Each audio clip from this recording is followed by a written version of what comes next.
The following is a special presentation of TNN Motorsports.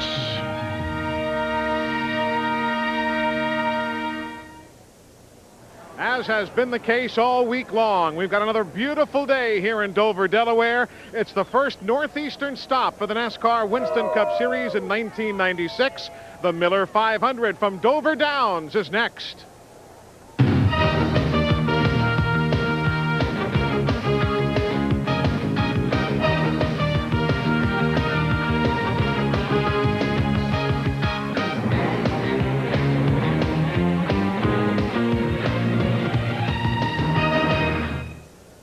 Hello, everybody. I'm Eli Gold. Welcome to Dover, Delaware. A beautiful day, and it could really be a beautiful day for Pontiac and for Kyle Petty in particular if they can repeat the performance of 1 year ago. What do you think his chances are? Let's find out. What a difference a year makes. Last June at Dover, Delaware, Kyle Petty went to victory lane, his only win of 1995. He comes back to Dover today, trying to leave the controversy of Charlotte behind, trying to forget this one costly restart. He'll try and make his way through the field today from 15th starting spot. And in a brand new paint job, Kyle Petty sits here waiting. He has prepared himself to tame the monster again today. Kyle, you turned things around here last year. Can you do it again? This place is awfully tough. I don't know. You know, we came up here last year and the tires weren't all they were supposed to be, and Goodyear, they did a great job. They went back and got some more tires and brought them back for us, and it fit my car, and it worked perfect for us. So, you know, we'll give it a shot this time and see how it goes. We're pretty decent. We're not as good as we were then, but we're pretty decent. Well, he tested and practiced awfully well late yesterday afternoon. New motto on the car here, all is fair in love and racing. But now let's take a look at the guy close to my heart. Let's look back at Dale Jarrett.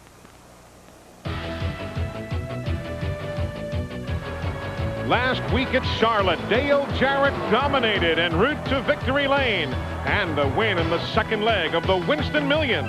He starts sixth today, looking to gain ground in the all-important point race. Dale Jarrett now stands $59,000 short of the $1 million mark in 1996. More importantly, he's only 105 points behind Dale Earnhardt for the chase for the championship. Last week, Dale was Charlotte. This is Dover. What do you got for him today? Well, I think we've got a pretty good car. The guys have worked hard. This car's been a good car for us this year, and it's just a long race. You got to stay out of trouble and save your equipment for the end. Okay, good luck to you. It would not be unexpected if Dale Jarrett went to victory lane here at Dover today, but there are a few guys that would love to go to victory lane that you might not expect. Let's take a look at some of them. Who'll be the sleeper today? Bobby Hamilton had a second place finish here in the fall. Derek Cope, he's been to victory lane here. Ward Burton has been running strong.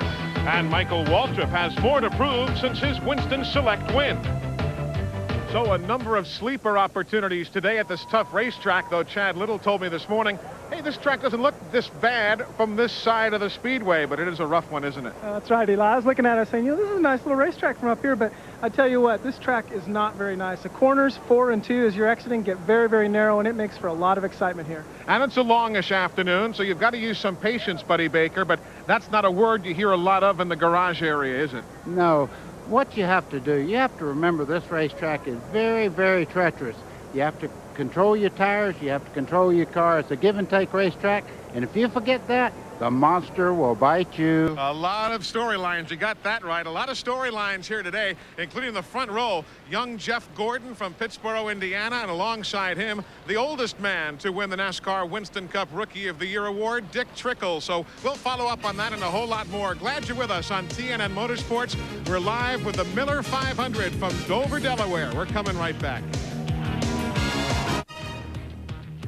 Today's exclusive coverage of the Miller 500 on TNN is brought to you by Avalon Formula 3 Motor Oil. Controls volatility and fights vaporization. By the Miller Brewing Company, proud sponsor of the Miller Racing Team. We race for beer. By the more than 1,300 AutoZone stores across America.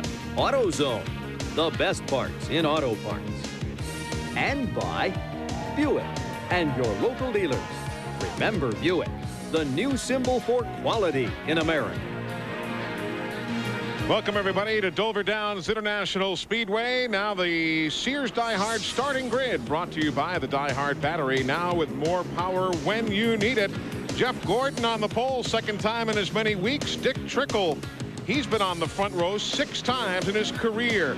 Ward Burton, his 5th straight top 5 start. And Terry Labonte, 10 straight times in the top 5 this year. He has really had himself an outstanding qualifying effort. Hut Strickland had a great run here a year ago. And, of course, Dale Jarrett, one of the quickest men on the circuit here of late. Row number 4, Bobby Labonte and Rusty Wallace. Rusty Wallace is a man who knows his way around this racetrack. Kenny Wallace had a super qualifying effort, and Rick Mast cracking the top 10 as well. Row number 6, Brett Bodine and Mark Martin. Mark is one of those looking for victory lane here at Dover for the first time. Jeff Bodine and Dale Earnhardt sharing the 13th and 14th starting spots. Row number 8, Kyle Petty with that different paint scheme to his car, and Ricky Rudd, who comes in with 3 Dover Downs victories to his credit. Derek Cope has won here, and Jeff Burton, even though he missed the race at Atlanta, still middle of the pack in points and doing well. Sterling Marlin and Ted Musgrave. Musgrave driving for Jack Roush Racing. The 11th row has Ernie Irvin, and a good qualifying effort for Bobby Hillen Jr. out of Midland, Texas. Row number 12, Johnny Benson, still a little sore after the accident at Charlotte a week ago, and Jimmy Spencer. Moving on through the starting field, John Andretti and Gary Bradbury, who takes over the Shoney's car here this week. 14th row, Michael Waltrip, fresh off the victory in the Winston Select, and Mike Wallace, who runs this racetrack well. Ricky Craven back after his disastrous month of May. Hermie Sadler is in the Winston Cup field. First time ever. He didn't qualify a week ago. Kenny Schrader, he's not won anywhere since here 5 years ago and Lake Speed. Now row number 17, Todd Bodine and Wally Dallenbach. Todd subbing for Bill Elliott. The 18th row, Steve Grissom looking for work next year, and Joe Nemechek, who runs well here at the 1-mile tracks like Dover. Morgan Shepherd and our second place finisher a season ago, Bobby Hamilton. He trailed only Jeff Gordon back here last fall. Jeremy Mayfield and, yes, Greg Sachs going the route this week, subbing for the injured Robert Presley. Dave Marcus and Darrell Waltrip, row number 21, back there at the tail of the field. Now the AutoZone race analysis brought to you by the more than 1,300 AutoZone stores across America. AutoZone, the best parts in auto parts. Posted awards. Starting field, as you see, 125.945 miles an hour is the track record. We'll have a number of the in-car cameras taking you around the Monster Mile today. Mark Martin, one of those teams that'll be carrying the cameras for you. He'll be giving us, I'm sure, a number of outstanding looks. Even down low, he's got the bumper cam looking out the back towards Dale Earnhardt and all right behind him. Steve Grissom and the Cartoon Network folks will be carrying some in-car cameras for us today. And this is something that I always enjoy, Chad, taking a look at these. It gives you a pretty good idea as to what goes on, at least as best we can enjoy it from the living room or from up here in the booth. Well, the in-car cameras have certainly helped a lot. Let the viewers see what we as drivers go through when we're out there. It's still not quite exactly what it is. You can't appreciate how bumpy this racetrack is, but it does a very good job. So we are set to go 500 times around this racetrack. The track is banked 24 degrees in the corners. The straightaways banked 9 degrees. 1,076 feet long are each of the straights. With the new track record in his possession, Jeff Gordon leading the field to the stripe with Dick Trickle outside of row number 1 in what could well be his final ride for the Health Source team. It is expected that Loy Allen will return after injuries in time for the race at Pocono in 2 weeks here on TNN. Green flag is in the air, and here we go, the first of 500 times around the Monster Mile. Eli, you can see them all trying to get to the inside groove. The fast way around this racetrack is right around the bottom there, right on that side part of the racetrack. Dust already starting to build up on the outside. I was just going to say the same thing, buddy. The goal on restarts is you got to get down to the inside, and you're telling your spotter, let me know when I can get in, because that's the key in getting around this place is getting out low. One lap so far, so good. Gordon has led here in 1996 as he does take the first lap and heads back off to the turn 3 area. Riding with Bobby Hamilton in the STP Pontiac. He was second to Jeff Gordon here last fall, remember. Now you've got Bobby Labonte Just ahead of Dale Jarrett. That's the runners in 6th and 7th spot right now. And just behind them is Rusty Wallace. He is really running well in practice yesterday. Eli, they told me one thing. They said, watch out, because the further you run in a run today, the right front starts getting tire buildup, and you actually go from 48, recommended 48 pounds in right front to 60 pounds. So the car, that's why they're pushing so much. 3 laps complete in the early stages here of the Miller 500. Ted Musgrave, middle of the pack, out of the groove. He can't get back in line. He's losing a number of positions. While you're watching the scramble from Dick Trickle in second on back, and here comes Ward Burton. He's in the 22. You see Terry Labonte taking advantage there. You see Trickle went high there. He got a little bit out. You have to just wait and gather it back up. You can't jump back in the throttle when you get wide like that. And there's Hut Strickland in the 8th car. You saw him in that fray as well, the Circuit City machine. And if you were with us yesterday, you know that Hut was involved in a big accident down the back straightaway, was limping heavily to the stretcher. They carried him into the infield care center. Glenn, how is he feeling this morning getting set to crank it up like this? Well, Eli, naturally, he was very, very sore, but he said he was going to be okay. He said the worst part about it all was whenever he felt the vibration in the car, said it just felt like it started in his right knee. It went up and hit the steering column, but says he's going to be okay. Great run for him. He runs well on this racetrack. Also, I would be remiss if I didn't wish Kyle Petty a happy 36th birthday today. Exactly. Celebrating the birthday today. First, Dick Trickle's grandson, Luke, or as he calls him, Lucky Luke, also with a birthday. He said, I better make sure we get that on the air, then I can use the extra good luck. There goes Terry Labonte now around Ward Burton, as you see, with Hut Strickland right behind. That is 2nd, 3rd, and 4th. Dick Trickle has dropped back to 5th now.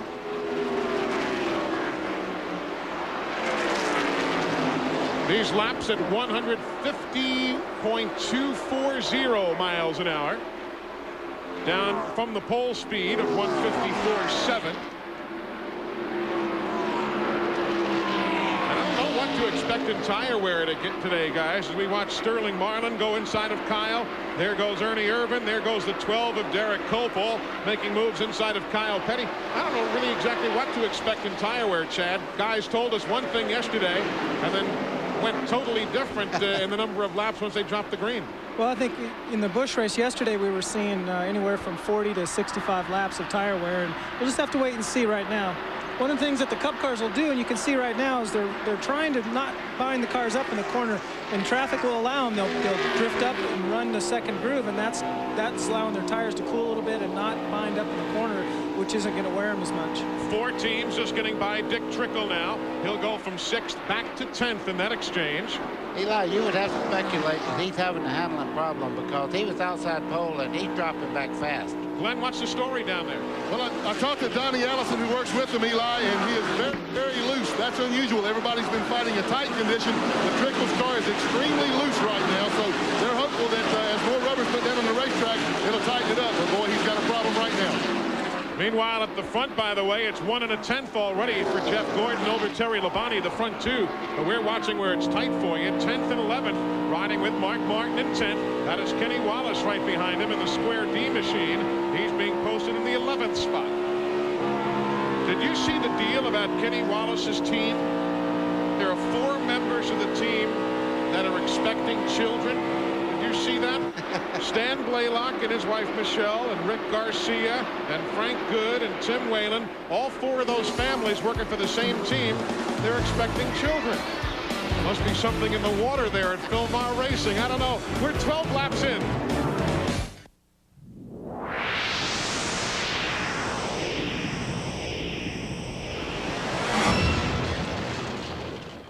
It is 1 7/10 seconds of an advantage already for that man, Jeff Gordon, over Terry Labonte in second.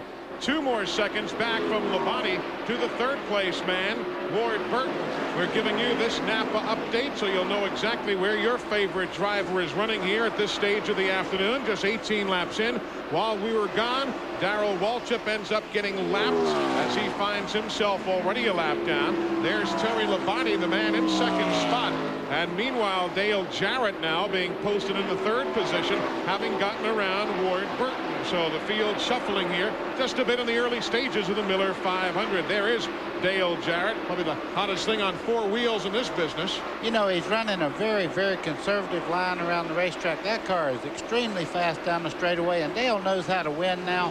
Momentum's on his side. He's doing a great job today. First time in his career, he's won more than one race in a year in Winston Cup. He's now won at least once in the last 4 years. So Dale Jarrett, I'll tell you, Chad, you know what it's like for a team, a young team, a new team to mold together. As we watch the ongoing battle from 4th, 5th, and 6th, you've got to be impressed with what Todd Parrott and everybody have done with Dale Jarrett. Well, chemistry is the key in every successful organization. And whether sometimes you ask yourself, why isn't it there? What are we missing? And they've got it going right now. They do that here at lap number 21.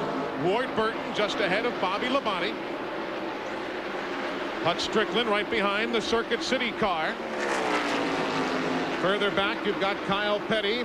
He's battling himself, middle of the field. We're about 21 laps into this race now, and I think right now the drivers they're getting a good feel what their car is going to do or how it feels about halfway through, when most of them will probably be making pit stops. They're saying to their crew chiefs right now, this thing is really tight or it's loose, and they're trying to get a handle on what we're going to be doing here in the next few laps. That is the voice of Chad Little joining us on the broadcast here today from the Monster Mile. Darrell Waltrip makes a pit stop at lap number 22. We told you he had been lapped after just 14 miles of this event, and Darrell is already coming to the attention of the crew and may actually go right by everybody towards the garage area.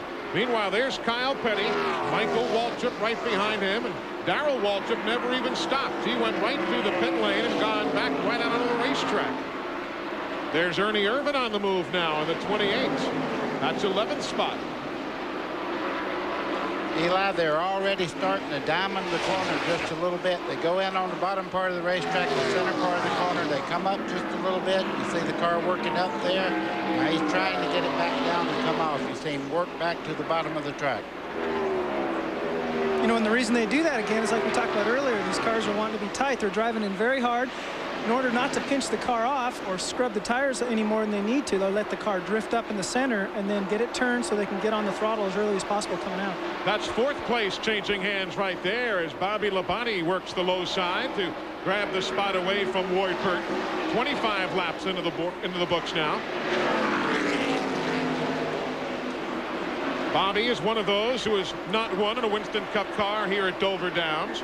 Terry Labonte hasn't won here in a Cup car, nor is Mark Martin, nor is Dale Jarrett, nor is Ernie Irvan, nor is Sterling Marlin. They have had a number of second-place finishes, that group has, but none of the fellows we just mentioned has won a Winston Cup race here. Rusty Wallace working in on Hut Strickland right now, and on the clocks, Rusty is about as quick as Jeff Gordon is right now on the speedway, while Gordon is leading and Rusty's in 7th. It's very important these guys don't lose contact to the lead car, because Jeff Gordon is lapping some really good race cars as we speak. So Rusty knows this. He says, I got to pick up the intensity just a little bit. Jeff Gordon, meanwhile, going around others. Hermie Sadler goes a lap down. He joins Darrell Waltrip in that category. We are 28 laps complete of 500 here at Dover Downs. Stick around. We're back on TNN right after this.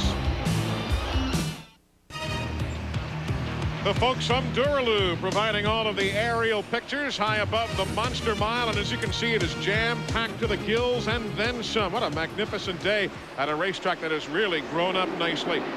Jeff Gordon is already lapping right there Steve Grissom. He's gone around Mike Wallace. He's gone around Joe Nemechek.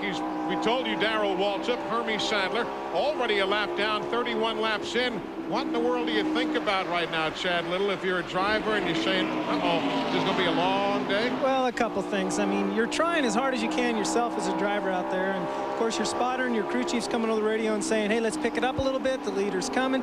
You can see he's coming. You're fighting your own car. It's very frustrating. But when you have a car as good as Gordon, there's not much you can do about it. Yeah, that's kind of like at a red light. If your car chokes down and the guy's behind you blowing the horn, you say, let me go up there and get in your car, blow the horn, and you fix my car where it'll crank. That's 7th place. That's 7th place changing hands right there as Mark Martin gets around Hut Strickland. What about tire situation, guys, down on pit road? what are these teams figuring? We've kind of bantered it about up here. What are they saying down on pit road about tire wear or expected tire wear today? Well, Eli, we're right now about 33 laps into the Miller 500, and as you look at these tires down here in the back of the pits, each of these teams have about 10 sets to 11 sets of tires to go the entire 500 miles. That's about $12,000 or $13,000 worth. The first pit stops are going to look at about 50 laps or so, just to make sure they've got enough rubber on these tires to go a little bit further. Later on in the day, they hope to get about 70, maybe even 75 laps out of these tires. So we'll just have to wait and see. They're going to stretch them as far as they can, but they're not going to stretch them too far, particularly on this first run. On the racetrack, Dale Earnhardt and Ernie Irvan going around Darrell Waltrip. Earnhardt and Irvan 9th and 10th spot right now on the speedway. Boy, Irvin is really carrying a lot of turn speed. He's catching Earnhardt quick. As you see, Rusty Wallace and Ward Burton really having a go at it right now. All right, they're scrambling their way through traffic. You know, we saw Ernie Irvan there a minute ago. Remember the last time he ran here, June of '94. In this event, he finished second, so he knows his way around here. One of those fellows who hadn't won here, but certainly knows his way around the racetrack. And there he and Dale Earnhardt continue in their scramble now for 9th and 10th spot. Already up to 34th, as you see, having been lapped by our race leader, Jeff Gordon. We'll get the clocks on him for you here as we watch still Earnhardt and Ernie Irvan. Jeff Gordon up front, who had a 1 7/10 second lead earlier, now has 2 7/10 seconds on second place Terry Labonte.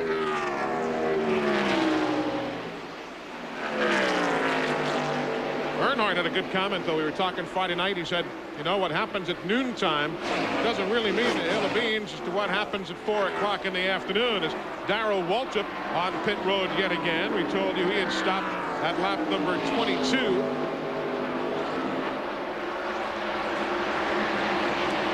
This is a good battle right here. These guys are getting with it for this early in the race. It's two different styles altogether. Earnhardt's trying to hold his car much lower on the racetrack. Ernie's using that diamond effect in the corner to really let his tires take a little break. There go Mark Martin and Hut Strickland around Ward Burton right now. That's a swap at 5th and 6th positions. Earnhardt goes inside of Ward. And you know, old Ernie there, he started in 21st position. You know, we talked about Rusty moving up and all this. Old Ernie started back middle of the field, and there he is knocking on the door. Hey, what's that on the grill there of Jeff Gordon? Looks like a hot dog wrapper. Those things have really been a problem this year. He's put his teammate out twice this year. Yeah, Terry Labonte's had a lot of problems with that kind of debris. What's the deal, Glenn? Are they concerned? Oh, there's something wrong with Ward Burton also. Here comes the MBNA Pontiac. Glenn, what are they saying about Jeff? Are they concerned with that debris? Well, they radioed in and told him that Ray told him that it may make the car feel a little loose. Jeff was reported it felt a little loose in the corners, in the center of the corner. Jeff says that the car feels good. Other than that, they say 70 to 75 laps on tires. Ward Burton coming in has a tire going down. He was reporting a bad push, so they're going to the right side right now. I'm sure that we're going to see some excessive wear on the right front because he did have a very, very bad push. But he thinks he has a tire going down right now. We'll take a look at him whenever they get them all changed here. But he was way, way early to be having tire problems. Yeah, he was running an 8th spot when he had to come in. Eli, you can see all the paper that Ward Burton had gathered up on the lower part of that grill. When they mopped the front of that thing, I mean, it was loaded up with paper. That can make them run hot. There now comes Jeff Gordon. He works around John Andretti. 2.4 seconds the advantage now. Down a bit from 2.7 for Jeff Gordon. He's already getting set to put a lap on the man who started outside of him on the front row, Dick Trickle. And you can see there why he's going a lap down. The back of Trickle's car coming off the corner got all out of shape there. Fishtail down the straightaway. That's a very uncomfortable car here. So we're working the 44th of 500 laps. Average speed as we are caution-free, 151.240 miles an hour. Jeff Gordon leads. Welcome back to Dover Downs. No, that is not a new Monte Carlo hood ornament you're looking at there. That's another of the hot dog wrappers or what have you that has been caught up on the front end of the DuPont Chevrolet. Not slowing him down, and he's gotten by Wally Dallenbach. Jeff Gordon is. There he goes by Ted Musgrave. And that's the battle for second spot there. The 5 is Terry Labonte. The 88 is Dale Jarrett. They're heating up now nicely for second spot. Boy, I tell you what, Dale Jarrett amazes me every week. I've always felt that this team was going to gel because of the chemistry of the motor builder and everything combined with the new crew chief. But Dale Jarrett is doing a superb job of keeping that car in contention all the time, never getting himself in trouble. You better watch him for the championship this year. Wouldn't surprise a lot of folks. Dick Trickle's had enough. He's going to slow down and make a pit stop here at lap number 53. We cite him certainly because he started on the outside of the front row, and we're watching that great second place battle. 52 laps on the board. Glenn Jarrett has been snooping up and down pit road with Ray Evernham and others checking out tire wear. What are you looking like there, Glenn? Well, we're looking at the tires that were taken off of Ward Burton's car. He came in, thought he had a tire going down. They did not find one that had lost in the air. He was reporting, but as Dick Trickle has just moved into the pits, he's been very, very loose. Ward reported pushing going in and loose coming off. How many times have we heard that? But there was not a tire going down. Everybody's crew chief from this end of the garage area, this end of the pits, was down here looking at these tires, checking tire wear. Ray Evernham told me he still thought that they could go maybe 70 to 75 laps. So it's a guessing game.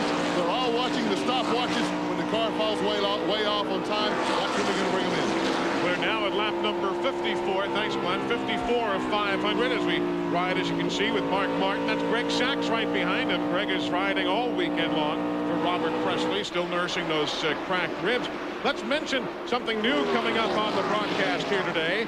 The Heinz Charity Lap, brought to you by the tangy taste of Heinz 57 steak sauce. Lap number 57, the race leader will have $1,000 donated by the folks at Heinz to that driver's favorite charity. So we're just a couple of miles away from that mark. And that's another mark. Mark Martin. Oh, it's so smooth, it's enough to make you sick. Yes. Mark is running in sixth spot right now. And now the next time by will be that Heinz 57 charity lap as we get set to come to lap 57. And $1,000 of a donation will be going to our race leader's favorite charity. He, of course, being Jeff Gordon at this stage of the afternoon. You can see on these in-car camera shots that we get every now and then how rough this track really is. Is it rough, or is it the expansion joints in the concrete? You know, it's again tough for the folks to identify with exactly what you're feeling in the car. Is it a pattern of those expansion joints? It's in different places on the racetrack, especially coming out of turn number 2, going into turn number 1. It is expansion joints, but it's very rough. The concrete is a very hard surface to go over. A lot of high-speed bumps. Now further back, Hut Strickland, he's in the 8. Dale Earnhardt in the 3. Ernie Irvan behind them. Those teams are right now running in 7th, 8th, 9th. Jeff Bodine there in the QVC Ford. He is running in the 10th spot. They're all on the lead lap. But the lead lap residents are dwindling. Only 17. Well, let's go further back now. They'll take it down to about 24 cars on the lead lap at this stage of the afternoon as we continue to go green. We have not had a caution flag yet, and Jeff Gordon just ripping some quick laps here. You know, Eli, I would have to say that Hut Strickland, he's running with a very, very sore knee. For the people that missed the broadcast yesterday, he had a crash that really injured his right knee. He said the vibration, and it, as Chad related to just a second ago, with a very rough surface getting around here, it's got to be agony for him 500 laps today. Kyle Petty is making a pit stop now at lap number 60. There you see the Coors Light Pontiac with its new paint scheme for the weekend. Randy Pemberton's there. Well, Kyle's been wanting to hit pit road for several laps, but he sucked it up as long as he could. The Coors Light Pontiac has had a heck of a push ever since he started this. You see his new black colors as the colorful crew goes to work on the left side. Dave Marcus rolls by to the outside of him. It's a 4-tire stop, lap 61, as he goes another lap down on the racetrack. 21 seconds, not the best stop for the Coors Light Silver Gold crew. 61 laps on the board right now as there's Jeff Gordon in the 24 trying to go by his Hendrick teammate Kenny Schrader in the Budweiser machine. Kenny's last Winston Cup win was here But it's been a long, long time ago. You know, you'd think that Jeff would maybe hold up a little bit and let Kenny stay on the lead lap, but it's just not working that way.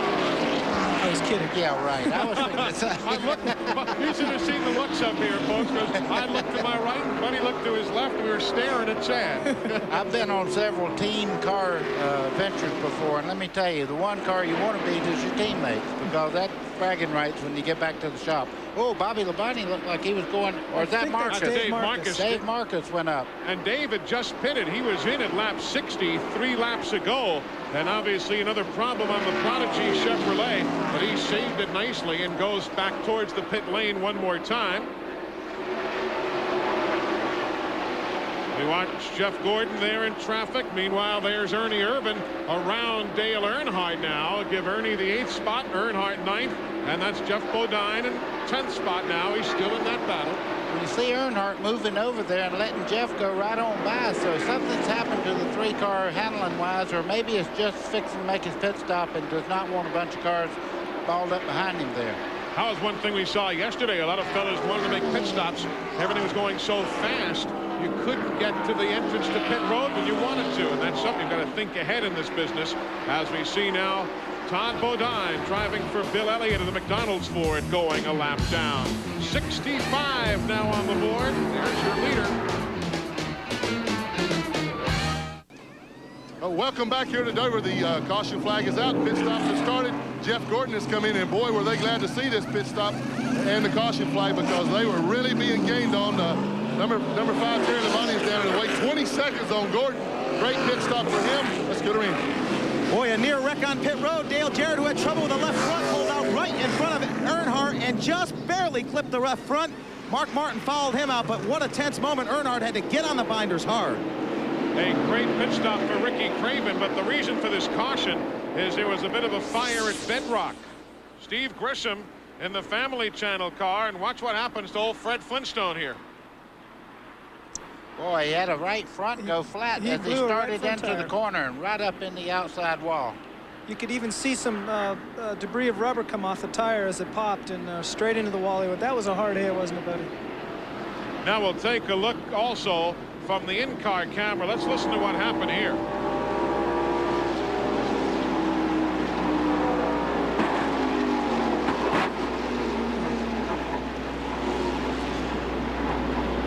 Well, that makes me cringe. Eli, been there, done that. Bought the t-shirt. Wow. Yeah, I know what you're saying. That was a scary, scary moment. Steve is fine. He climbed from the car under his own power.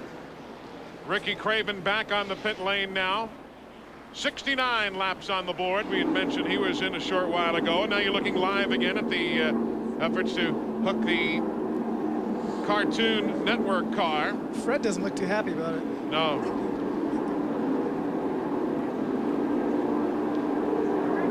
.69 laps on the board. Pit road was a busy place. Most everyone has been on the pit lane, and it's tough enough getting out. Watch this right here as Dale Jarrett's pit stop finishes.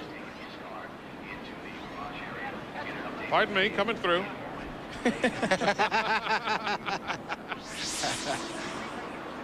So the way it shakes down right there, Dale Jarrett comes out in 7th ahead of Earnhardt in 8th, Mark Martin in 9th. That's how it cycles around. Continuing under caution, lap 70 of 500 here at Dover, Delaware. Today's exclusive coverage of the Miller 500 on TNN is brought to you by Napa Auto Parts. At Napa, we keep America running. Great look from overhead, the Monster Mile, as Duraloo brings us all of our aerial camera locations here today. Beautiful day, and you can see jam-packed all the way around. Why don't we take a look at what's going on around the world of NASCAR Winston Cup points? The Texaco point standing update brought to you by Haviland Formula 3 Motor Oil, which controls volatility and fights vaporization. Pretty good scramble right there, and you talked about Dale Jarrett earlier, buddy. Very much in the hunt, isn't he? Very much in the hunt, and you know, coming out of the pits there, he just barely got by Earnhardt there. If they had made contact, that could have took them both out. But you know, that guy there, Jeff Gordon, he was 4th in points here a year ago. Same spot he is right now, 4th in points, and of course went on to win the NASCAR Winston Cup Championship. By the way, we'd like to say hello and a big get well to one of TNN's own, who's not here today, Mark Homer Hunt. Mark is one of the very talented tape operators. He was injured this past week while doing some yard work. He took a few stitches, but is at home recovering, and the whole TNN crew wishes him a very speedy recovery. He wasn't on a John Deere, was he? I don't believe so. That's good. Should have been. Wouldn't have taken stitches. That's right. 73 laps on the board as we continue under the caution flag this afternoon. Time now for us to learn a bit more about these race cars and AutoZone Tech Fact with Ray Evernham, brought to you by the more than 1,300 AutoZone stores across America. The best parts in auto parts. We've seen some pretty serious crashes this season. NASCAR has one of the best safety records in motorsports, and here are a few of the reasons why. Inside the car, the driver has full-length leg supports to keep his legs contained in the event of an accident. There's a shoulder support on each side of the seat. There's a head support on each side of the seat. Above his head, there's a roof net to keep his arms and hands contained in the event of a rollover. The driver has an onboard fire system that he activates by pulling this handle. The windshield in these cars are made out of 1/4 inch thick Lexan. It's actually bulletproof at this angle. These are some of the reasons why our drivers walk away. Ray Evernham with that AutoZone Tech Fact. Talking about pit stops of moments ago as the field is about to get the 1 to go signal now. Talk about pit stops. Bobby Labonte came in 5th, went out 2nd. Mark Martin came in 6th, went out 9th. Jeff Bodine came in 9th, went out 16th. Got to do it on pit road also. There's a guy who can do it. Larry McReynolds, one of the best. Well, they did it in 17.66 seconds. This Haviland team, we got Larry McReynolds here. Larry, you guys were the best car in practice yesterday morning, and you turned it to junk yesterday afternoon. How in the heck did you fix it? Because he is flying. Yeah, I mean, we pulled our normal race morning flog. We have not stopped on this car. I couldn't even work with you guys yesterday, but I mean, we changed everything but the roof number again this morning, and again, it's Dover. We still got 425 laps to go. Guys had an awesome stop, 1766 with 2 air inches, so everything's flowing good now, but it ain't over here at Dover till lap 500's on the board there. Good luck the rest of the way. Glenn Jarrett. Well, thanks, Randy.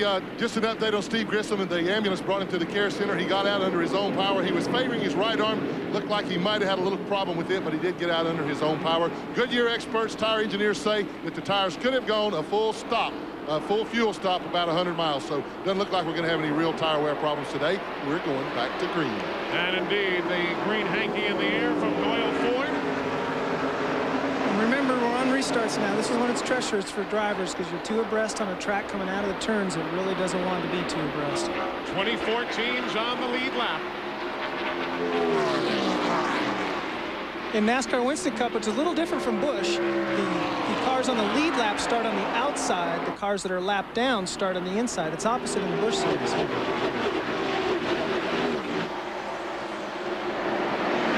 see the scramble through traffic. Rusty Wallace, Ernie Irvin in the 28, Hut Strickland in the 8. That is 4th, 5th, and 6th spot right now. So Ted Musgraves there in the 16. He just, for the past 2 weeks, has not been able to get this car up to speed. Look at Earnhardt going under Jeremy Mayfield, making his way back towards the front. Handling the key there as he worked the low side of the racetrack. You mentioned Ted Musgrave. He's a lap down in 27th spot right now, buddy. He said last week in Charlotte he brought a knife to a gunfight. Talking about his car, so apparently they still hadn't worked out the kinks in this particular car. But in the long run, give me a season or 2 or 3 or 4 with Jack Roush. I'll take the options there. Absolutely. Great team. There's Darrell Waltrip again. He's made a pit stop and comes down the pit lane one more time. He'll stop there at lap number 78. Yesterday on the telecast, Darrell Waltrip kind of had an idea that this day would not be the best of days. There comes Terry Labonte. That was a little brotherly love there. You saw Bobby just move over and let Terry go by. He fell back into 3rd place. I think Terry Labonte right at the moment is a little bit quicker than Jeff Gordon. He seems to be closing in. Terry was again a fine runner a weekend ago. Finished 3rd at Charlotte, and that was his 7th top 5 finish in the last 8 races. Terry Labonte and that crew, Gary Dehart and all, they're very much on their game. You see Rusty Wallace trying to pick his way to the inside of Wally Dallenbach in the Hayes Motor machine. Ernie Irvan just following, and again remember Ernie started in 21st. He's running 5th right now. Hut Strickland's in that battle in 6th. And Hut ran so well here last year, 4th in June when he was driving for Kenny Bernstein. He had Richard Broom with him. Good scramble here. Ernie's got the better of Rusty Wallace. Boy, Ernie made that look pretty easy. I think Rusty realized that the 28 of Irvan is running quite well right now. It's very early in the race. Find out what he's doing to get around this racetrack. Follow his groove around the racetrack, and maybe you'll learn something. A lot of give and take in a place like this, as Buddy is saying.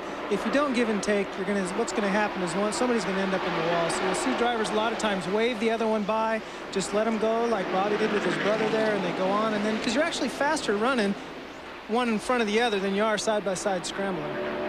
That's the 7th place scramble. Dale Jarrett ahead of Dale Earnhardt. Jimmy Spencer is also on the lead lap in 9th. A good run for Jimmy, who has 3 top 10s here at Dover.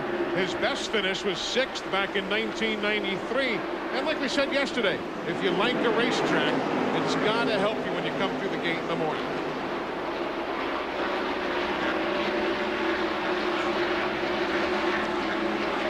Taking their time, lap 83, not even 1/5 of the way in. Riding with the master right there. That was the 6th car going around there just then, and I tell you what, put your money on this car as far as being smooth. I think that absolutely, if you watch this car come up out of the corner, it's track it perfectly. Really looks good. Tell you what, he sure has a strange way of moving his hands across that steering wheel, doesn't he? That's a Mark Martin tradition right there. Well, Mark has always used both hands on the left-hand side of the steering wheel to get through the corner, and he started out that way. I asked him about it, and he said when I first started, they did not have power steering. I was a little guy, so I used both arms to turn it into the corner. Of course, I remember when they downsized these cars, Buddy Baker, we used to see your elbows fly out of each window, it seemed. You really were. He had the right elbow at the right window, left elbow at the left. We are at 86 laps of 500. Mark Martin is a man on the move, but it's Jeff Gordon who has led every single lap thus far. Jeff Gordon continues to lead, but we watch that great battle between Dale Earnhardt and Mark Martin. They are running now at 9th and 10th spot. Meanwhile, Sterling Marlin has gone to pit road. The hood was up, the hood was down, and they're pushing it to the garage. Not a good sign there, Randy. You got that right. He blew an engine. It will not turn over. Didn't hear a thing. He just seized up on him, and that is a tough break. Early on in this race, he is 5th in points, and he is going to lose a bunch today. Big time. So Sterling Marlin in the garage. Steve Grissom is in the garage. Dave Marcus has just come back from the garage. He is now 37 laps down, but running again. Look at that mess of cars right there. That's a pack right there. Riding with Bobby Hamilton. A couple of Pontiacs there drafting off the turn number 3. Johnny Benson is in the Pennzoil Pontiac. Now you can see that car is a little bit loose getting in the corner. You can see it kind of fishtail going in. Very graphically there for that inboard or onboard camera. It makes it look so easy when you look at it through the camera. Yeah, no heat up here either. Bobby Hamilton, you see him working his way up through the running order. By the way, earlier I had said Jeff Gordon has led every lap. Let me not take away credit nor the 5 points from Ricky Craven. We mentioned during pit stops earlier that Ricky led 1 lap. He led lap 69, and then Jeff Gordon reassumed the lead again at lap 70. So if you're a maniac, a Ricky Craven fan from the state of Maine or wherever, he does have a 5-point bonus today. And how about Ernie Irvan right there?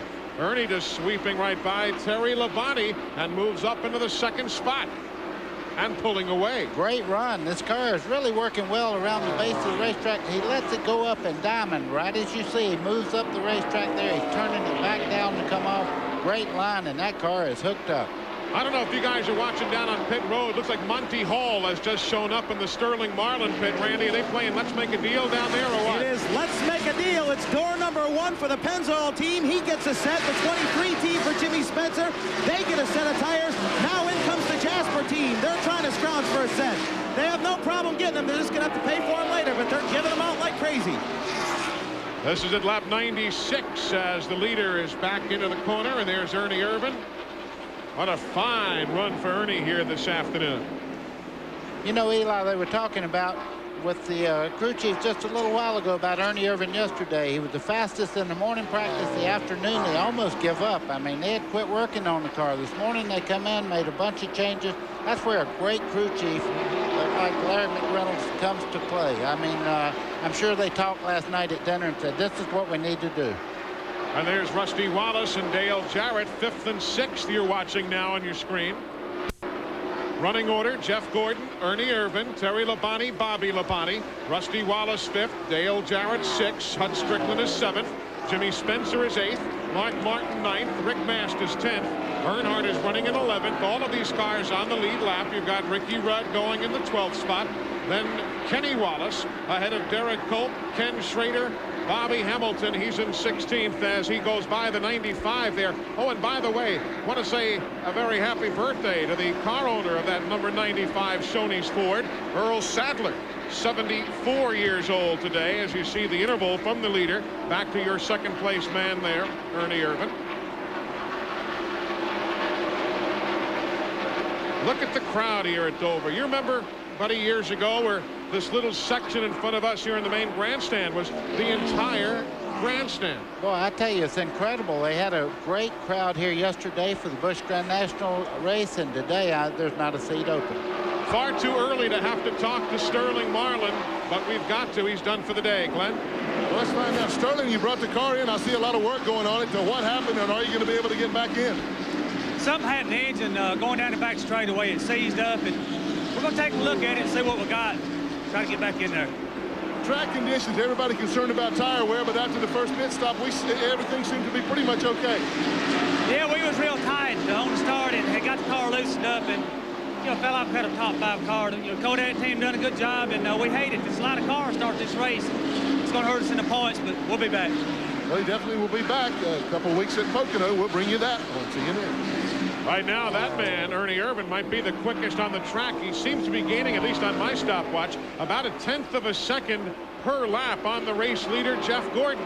Still plenty early, just 102 of 500 laps complete. We are live at the Monster Mile, and we're glad you're with us here on TNN Motorsports.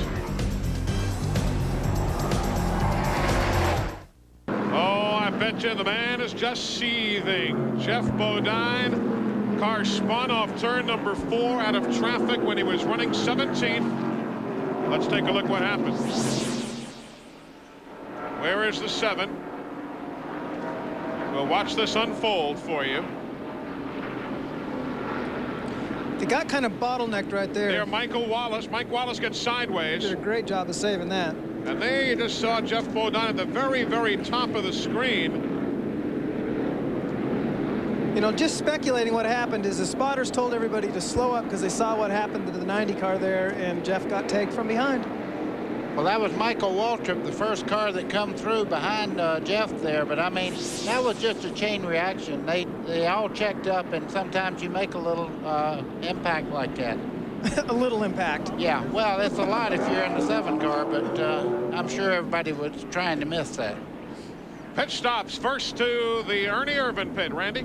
4 tire stops. Larry McReynolds said, Ernie, you want to do anything to it? He said, I wouldn't mess with it. So I think they're going to just change 4 tires, send him back out. Like I said before, lightning fast pit stop on the first one, 17.66. Good stop again. That's always good when the crew asks you if you want to do anything, adjustments to the car, and you say, no, I'd leave it alone. That usually means that the thing is working pretty good. Here comes Jeff Gordon, just does beat Ernie to that line. And that is where they will score it from. So Jeff Gordon is at the front right there. Now, Glenn, is Jeff Bodine approachable? I think so, Eli. He's standing here. He crawled out of the car. He was very upset. He looked up under the car. Now he's overseeing the work on the car. Jeff, looks like you got squeezed out there. What happened? I don't know. Is that bad luck? I saw the 90 car get sideways up ahead of us. Looked like they were going to wreck, so I eased off the gas. Mike Waltrip, bumped me from behind. It wasn't his fault. And on this track, when you go slide down the straightaways because of the banking, you're going to hit something. You know, I tried to stay off the walls, but slid down, hit the inside wall. Collect a lot of dirt, the grass under there. Take that home, put it in my yard, maybe. Now, it's really a shame. You know, we were running really good. This QVC Ford was running real good in the beginning of the race. We had a terrible pit stop. We lost about 8 spots and put us in that group of cars that were just holding me up. We had a lot better car than where we were running at that time, but here we are. We're going to fix it. I'll make some laps. This makes the race a whole lot less fun than it was before. Well, no question about that. In the bad year, the bad luck continues for Geoff Bodine. Guys, there's some divots under that car that I'd be proud of on the golf course. I hear you. You know, Jeff finished 10th last week at Charlotte. That was his first top 10 since Martinsville last September. Let's see what Bobby Hamilton's camera can show us. Well, there's the bobble by Mike Wallace. They go. He's straight down. They're wrecking behind you. Go ahead. They're going to be a caution. That's Dale Inman's They're wrecking voice. behind you. Going around, bud. Going around. Dale Inman talking to Bobby Hamilton and saying, don't look back. They're wrecking behind you. But yeah, I would dare say, I think Jeff was on the money there too. When Mike Wallace got sideways and then saved the Heilig-Myers Ford, that was the beginning of the trickle-down effect, obviously. We're under caution, lap 110. No lead change here during the sequence of pit stops. It is still Jeff Gordon leading. He has led all but 1 lap today. We are back live at the Monster Mile, Dover Downs International Speedway in Delaware. Still working caution. Let's see what happened to Geoff Bodine from this angle. Camera mounted just off the wall on the main straightaway. And around he goes, and there's the 21 behind him. Again, totally unintentional. Everybody just trying to check up, and you do it at a different pace. Chad, explain, when you get touched coming off the corner here, there's so much banking on the front straightaway, you can just, I mean, you can't save a race car. It's going to go into the inside wall. It is. I mean, the straightaways here are each banked, I believe at over 9 degrees, which is more than a lot of the racetrack's corners are banked. So when you spin out, the banking's going to take you down to the inside. Meanwhile, I was just going to say, I was just going to finish, and on the inside is a wall that protects the pit crews, so you're going to hit something, and that's on both the front and back straightaway. That does happen here. Here comes Ricky Craven again, and Randy Pemberton's got to be his 7th or 8th pit stop here in this last sequence. Yeah, I've definitely lost count of how many times Craven has been in, but he's working on the hood. They're trying to pop rivet it down, a lot of duct tape. He's not going to be as smooth as he was, but they're going to keep him out there, and that's the main thing. Craven has been through a lot, other than yesterday's Busch race where he had a heck of a run, finished 2nd.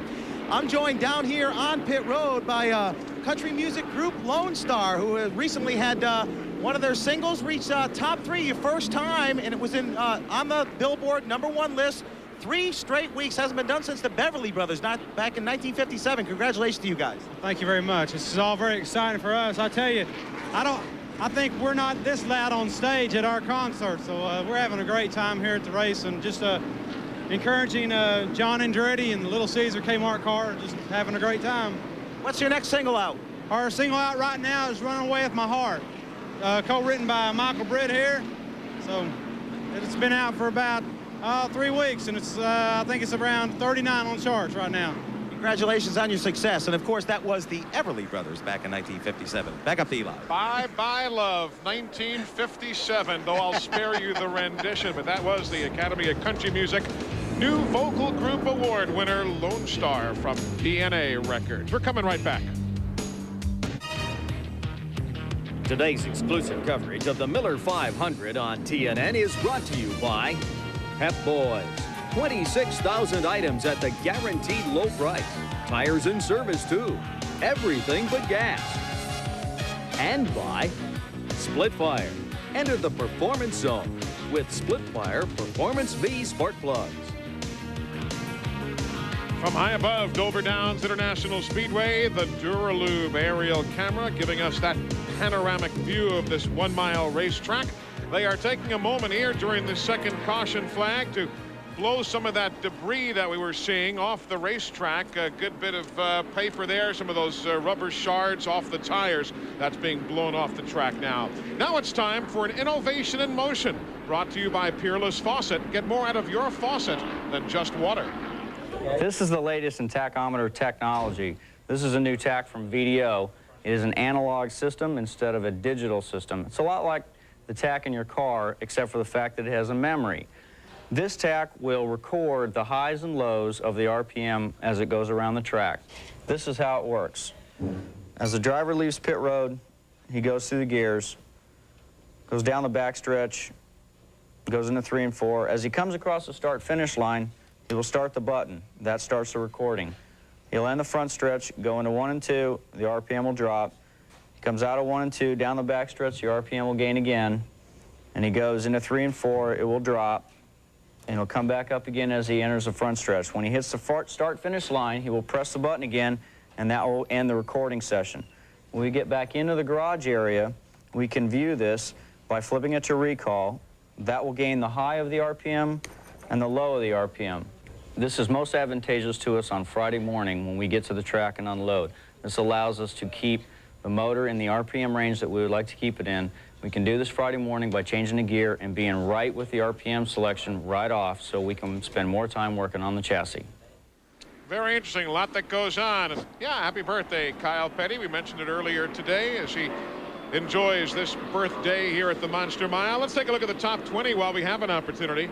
Jeff Gordon's led all but one lap, and there you see some others who've had some particularly good runs. Jimmy Spencer hanging around the top 10. As we told you, he likes running at this racetrack. The next group from 11 through 20, been a pretty good scramble today. Hud Strickland finds himself in the 11th spot right now.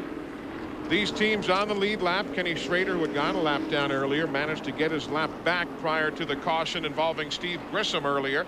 And they're on the main straightaway. That is not a guy looking for his farm on Route 9. They are blowing off some of the debris on the main straightaway. Earlier today, while you folks are still arising, race fans were arriving here at Dover Downs International Speedway, and Buddy Baker and I had a chance to chat with some of the best race fans in America. Take a look at what happened earlier this morning. Buddy, Eli, how you doing? Just fine. How are you? Good. I was just wondering, I saw Rusty Wallace. I'm not one of his fans, but he looked real good yesterday practicing. What do you think? Rusty's real strong in the center part of the corner, and anytime Rusty's at a racetrack, it's real tough to manage the tires and manage the car around the racetrack. I think Rusty is probably one of the better drivers out here. By the way, where'd you get those glasses from? Ah, you like those, huh? I didn't say that. I just wanted. I didn't say I liked them. I just want to know where you got them from. Want to make sure I don't go to that store by accident. Yeah, it was good talking to you guys. Take care of yourself. Back under green here at the Monster Mile, having just gone back to full speed racing. Ernie Irvan in the 28 trying to challenge for the lead. John Andretti, the third car in line, is a lap down, though he tried to get his lap back. Couldn't do it. Here goes Ernie. Crowd is looking on. They're going crazy here. Gordon's giving him some room, went up the banking. You can see Ernie tucking the nose down there. Jeff Gordon knew he was there, give him racing room. It's very early in the contest going in the corner like that. Here comes Ernie Irvan with the race lead back to the stripe. 121. Ernie Irvan takes the lead. You saw Larry McReynolds clapping his hands, and they really did. Larry was very honest. He told us earlier on the telecast, he said we kind of over-engineered ourselves out of the picture yesterday and got it back together this morning. Of course, Ernie likes his track. Remember that. He hasn't won here in Winston Cup, but he led 313 laps here in the last race that he ran here at the Monster Mile. That was back again in May of '94 when he started from the Busch pole. So he's no stranger to running well here. Jeff Bodine is back on the racetrack, by the way. If you're a Jeff Bodine fan, after the accident of earlier, they have repaired the car enough to at least start making some laps. Eli, the 28 car of Ernie Irvan did make the pass, but look at Jeff Gordon. He's starting to sneak back into the action there. Ernie's car is moving out just a little bit in the corner. If he makes the move, it'll be in the center part of the corner, I think. Gordon trying to close in.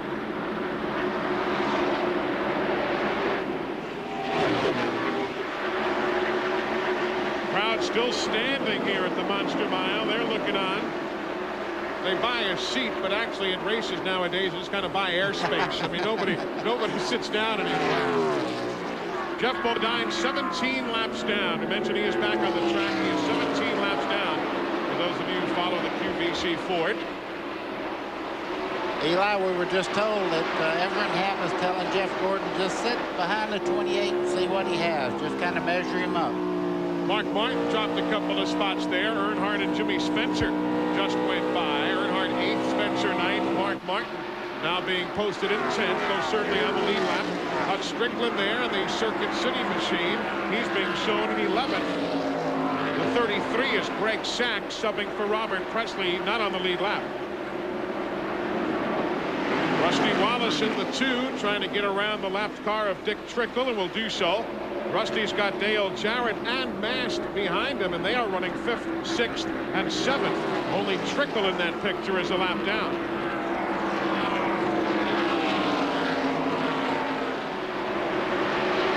.127 of 500 laps on the board.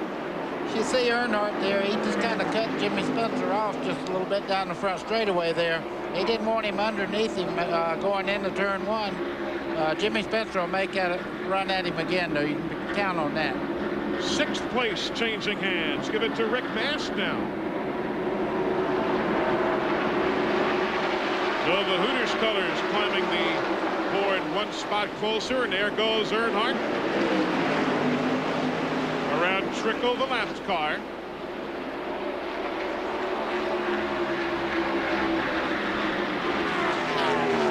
Up front, it's nose to tail still. We'll keep you informed there. Still Ernie by a car length over Jeff Gordon, but we'll watch the good scramble here. And there is the leader. You know, they both have to watch right now. I know that Ray Evernham's telling Jeff Gordon, don't you burn that right front tire off this car this early in the green flag run here. But they've got company just moving in behind Jeff Gordon there. You notice the 5 car of Terry Labonte has moved right on the back bumper of Jeff Gordon. Terry's been strong all day, then failed to hang with the leader for a while. Maybe it was time for the pit stop when he dropped back a bit. But there you see the top 3 on your screen. You know, Terry, he's the Iceman. There we go. There's Gordon slipping underneath him. He'll make a bid for the lead. There he goes.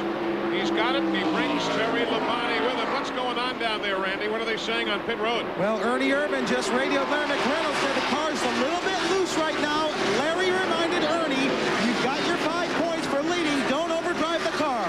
Gordon went underneath him the next lap. Leading is very valuable in this series. We were talking with Dave Marcus on our Race Talk show last night here on TNN about leading and getting those 5-point bonus points. You realize if you lead a lap in every race, even one, just staying out on caution, that will equal over the course of the year to finishing 5th in an extra race. I mean, that's how important bonus points are in NASCAR Winston Cup racing. One of these days, the championship will be decided by 5 or 10 points. You can count on that. You look back to that lap you could have led somewhere and kick yourself. They don't have that in the Busch Series, though, Chad. Would you like to see bonus points, or do you kind of like the point standings the way it shakes down right now?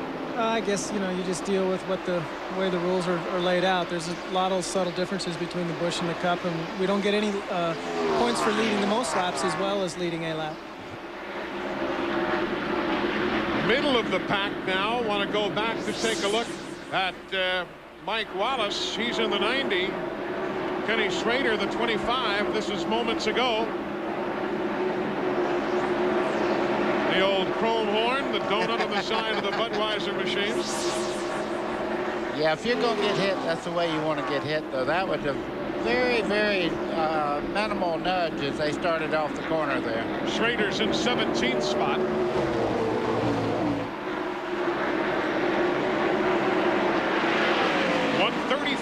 That's the lap count right now of the 500. You really have to congratulate those 2 front cars, actually the top 3 cars, because their setups are so superior compared to everybody else to this point. That's 4th place on your screen now. Rusty Wallace, Rick Mast, Bobby Labonte. Eli, we need to give a call to Rick Mast. He is really running well. He's moving up on the 2 car of Rusty Wallace as we speak, and He ran very well last week in the Charlotte race for quite a while there and lost a little bit of time in the pit. But Rick Mast has a very fast race car today. There goes Rusty Wallace around Ted Musgrave. Ted's a lap down in 24th. I sure like to see that Pontiac of Rick Mast too running up there, because us people that are driving those Pontiacs have been under the gun a little bit this year, so it's good to see Rick running so good right now. Jeff Gordon running pretty well.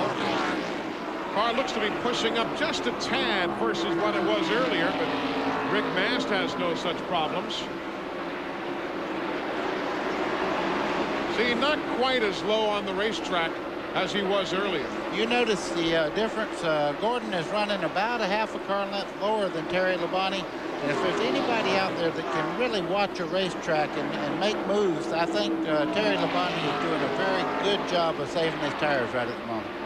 We're still early, just 139 laps, 139 miles complete here at the Monster Mile. Jeff Gordon continues to show the way in the Miller 500. The leader is Jeff Gordon as he continues to run well. You've got Terry Labonte in the second spot in the 5. Ernie Irvan right there in the 28, running in the third spot. They get around John Andretti and the Kmart Little Caesars number 37 there. We are 145 laps complete in a race that has been slowed twice by caution. Once for Steve Grissom's accident at lap 67. And once when Jeff Bodine got spun here on the main way at lap 106 in the garage area. Steve Grissom, Sterling Marlin with engine problems, and Lake Speed has just taken the Spam car to the garage area. And don't you hate it when your spoiler comes off at a racetrack, Glenn Jarrett? Yeah, part of the Spam can is gone, Eli.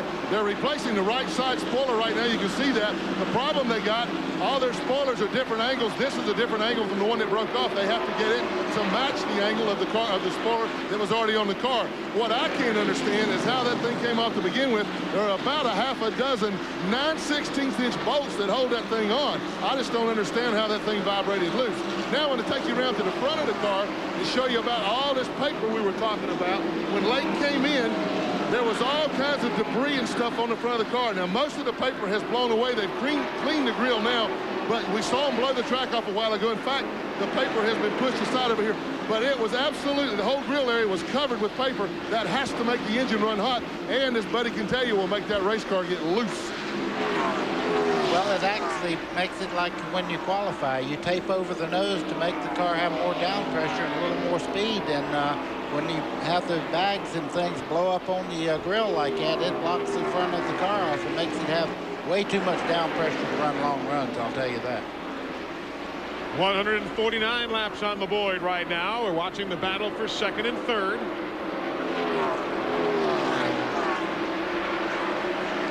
Well, I'll tell you, that team's been hot. Terry's 518th consecutive NASCAR Winston Cup start. That whole Hendrick Motorsports operation, very strong.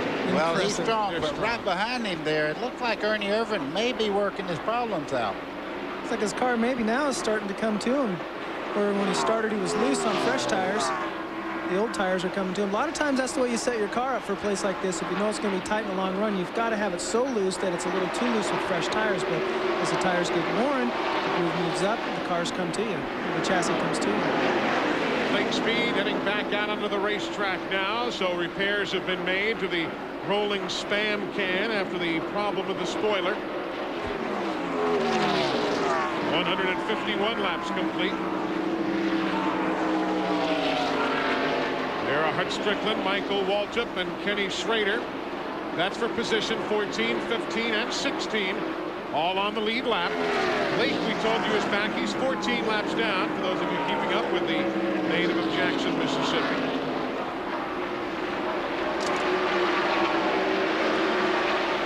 You can't run around a place like this without a spoiler. You're going just entirely too fast. And where was it? Was it Michigan where Michael Waltrip's spoiler came off a couple of years ago? I'm trying to think. I believe it was there.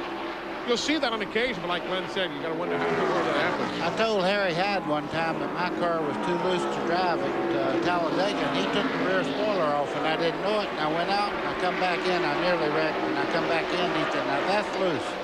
Of course, not a whole lot of folks drove that racetrack any better than you. You probably went out and set a track record, loose and all. What it does, it takes about 1,000 pounds of down pressure off the rear wheels when you take the spoiler off. So Lake had to come in and replace it. They're running 60-degree rear spoilers on the Fords here.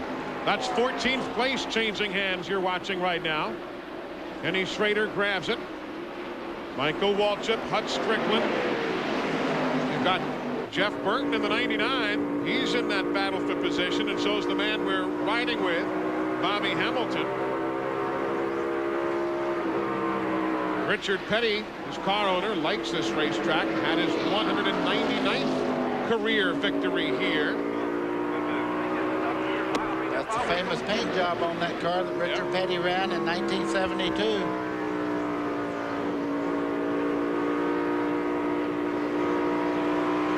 Can you imagine a sponsor for 25 years, Chad? I mean, that's incredible. I like it. I do too. They changed the whole idea of racing. They've been with Richard Petty for 25 years, and they'll probably be with him until he retires, you know? I think, don't they credit STP really as being the first major sponsor in auto racing and what kind of started that idea? That and certainly the Unical Corporation, which was pure oil at that time. They were with the NASCAR and the France family ever since day number one. But yeah, those are the companies that have been the longest running sponsors. One with the circuit, one with the team that you can think of, certainly. Remember chasing that 43 for years, Buddy Baker? Yeah, I looked at the shot you just saw many a time. The back end of that car going away from me. Let's check out how Jimmy Spencer's doing. There he is. He and Dale Jarrett running 8th and 9th right now. Lap number 158 of 500.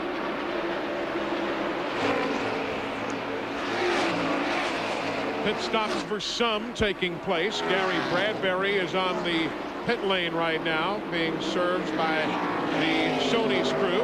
There's the Napa update, letting you know where your favorite is running. Randy, give us an update from pit road on Dale Jarrett. Well, I can tell you about Dale Jarrett. I went down and talked to crew chief Todd Parrott. I said, are you guys all right? Any problems? He said, just really, really tight. We're going to work on it. It's better off that they're probably tight. They think they got a little adjustment in it to get it back the other way, but they're going to work on it. Mark Martin likewise said awfully tight. They're going to have to work on him as well. That's the update on Dale Jarrett. There you see others running as the Napa update continues. Folks at Napa bringing you that full field rundown. Napa, we keep America running. 3 teams on the racetrack who are many laps down. Dave Marcus was 37 laps down. Jeff Bodine 17 down. Lake Speed 14 down. Only really Grissom and Marlin in the garage. The attrition rate has not been particularly high today. It usually isn't very high at Dover. Run a lot of green flag laps, and for some reason, unless they're taken out by wrecks, cars usually don't fall out of this race. Yeah. Ward Burton went a lap down. You saw moments ago in the MBNA Pontiac as Jeff Gordon swept around him. Ward running back in 32nd position. 162 laps complete. Jeff Gordon has led all but about 11 laps today. That's what you call domination at Dover Downs. Today's exclusive coverage of the Miller 500 on TNN is brought to you by Napa Auto Parts. At Napa, we keep America running. And by Peerless Faucet. Get more out of your faucet than just water.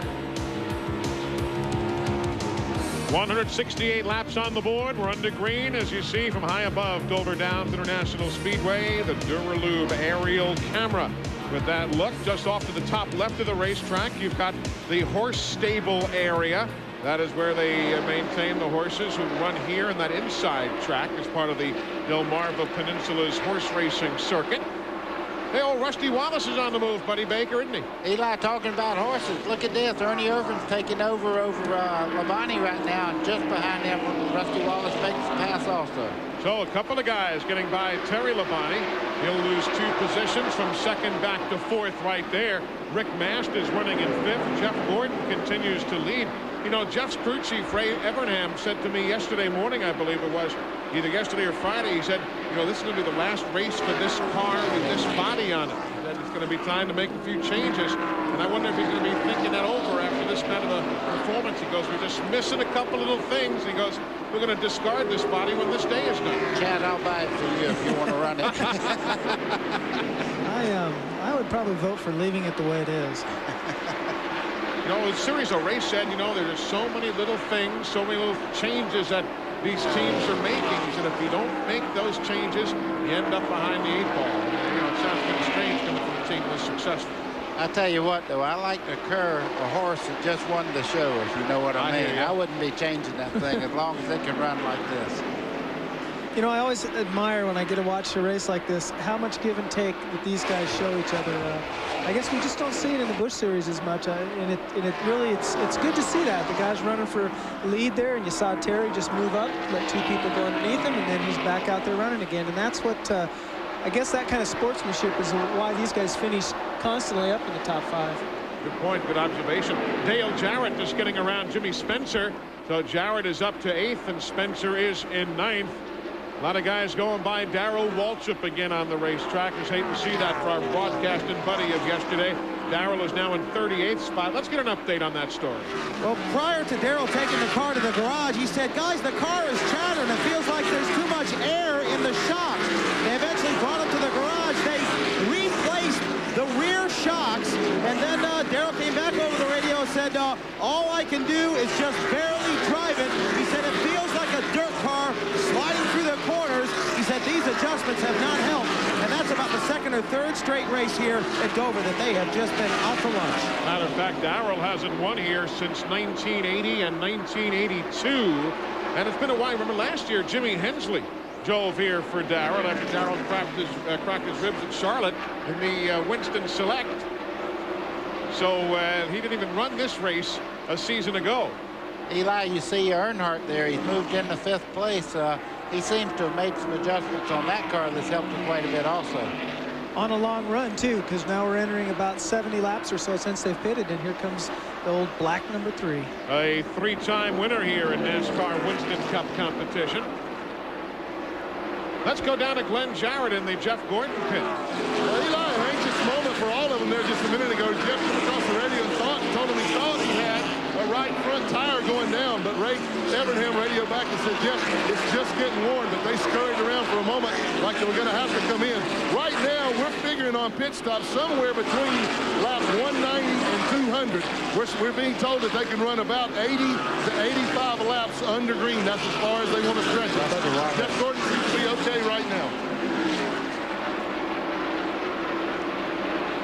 Rusty Wallace off the pace now in turns 3 and 4.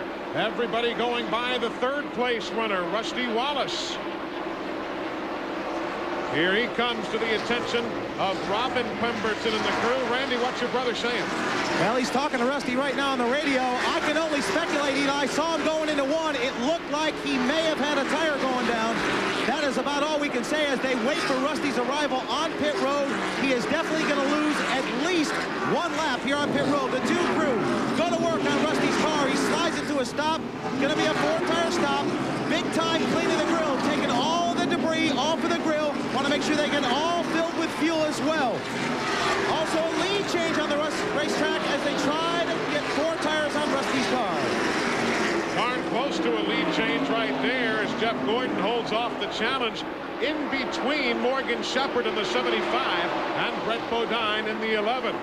Rusty Wallace, tough break for him right there. They're driving car PR18. Penske Racing number 18, same car they had last fall at Darlington, and they've used it in 5 races. It was not here last year. Last year they used Midnight and Midnight Rider, but now it's PR18, and they'll lose a couple of laps right there on the exchange. 2 laps down is Rusty in 27th position. Well, I don't think Ernie Irvin's car has a name, but that chassis is really dialed in now, and the racetrack has come to the 28 car. He's actually closing in on Jeff Gordon. Just joining us, Jeff Gordon led the first 68 laps. Then during pit stops, Ricky Craven led lap 69. Jeff Gordon then led again from lap 70 through 120. Ernie Irvin led the next 9 laps. Then Jeff Gordon has now led the last 50. We have been slowed only twice by caution, once for Steve Grissom, once for Jeff Bodine. And in the garage, only Steve Grissom with an accident and Sterling Marlin with engine failure. Everybody else who's been in there is back on the racetrack as the average speed now still sits in and around the 125-mile-an-hour mark. 1.7 seconds from the leader back to the third-place runner, Rick Mast. Fourth place, Dale Earnhardt.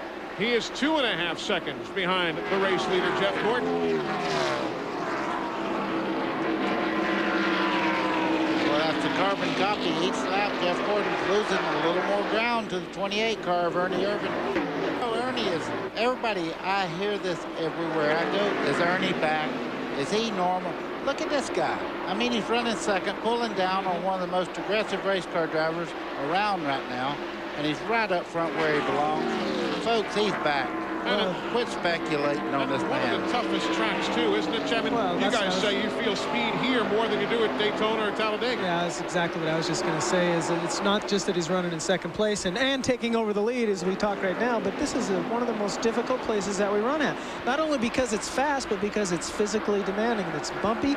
You're running a lot of speed into the corners. Your neck wants to come off. I mean, it is a tough racetrack to run on. So there he is running in the lead. I would say he's back. There shouldn't be any questions. Meanwhile, pit road has Bobby Labonte and Dale Jarrett. Here comes Jeff Gordon also. You just see him pulling off the racetrack now after yielding the lead at lap number 185.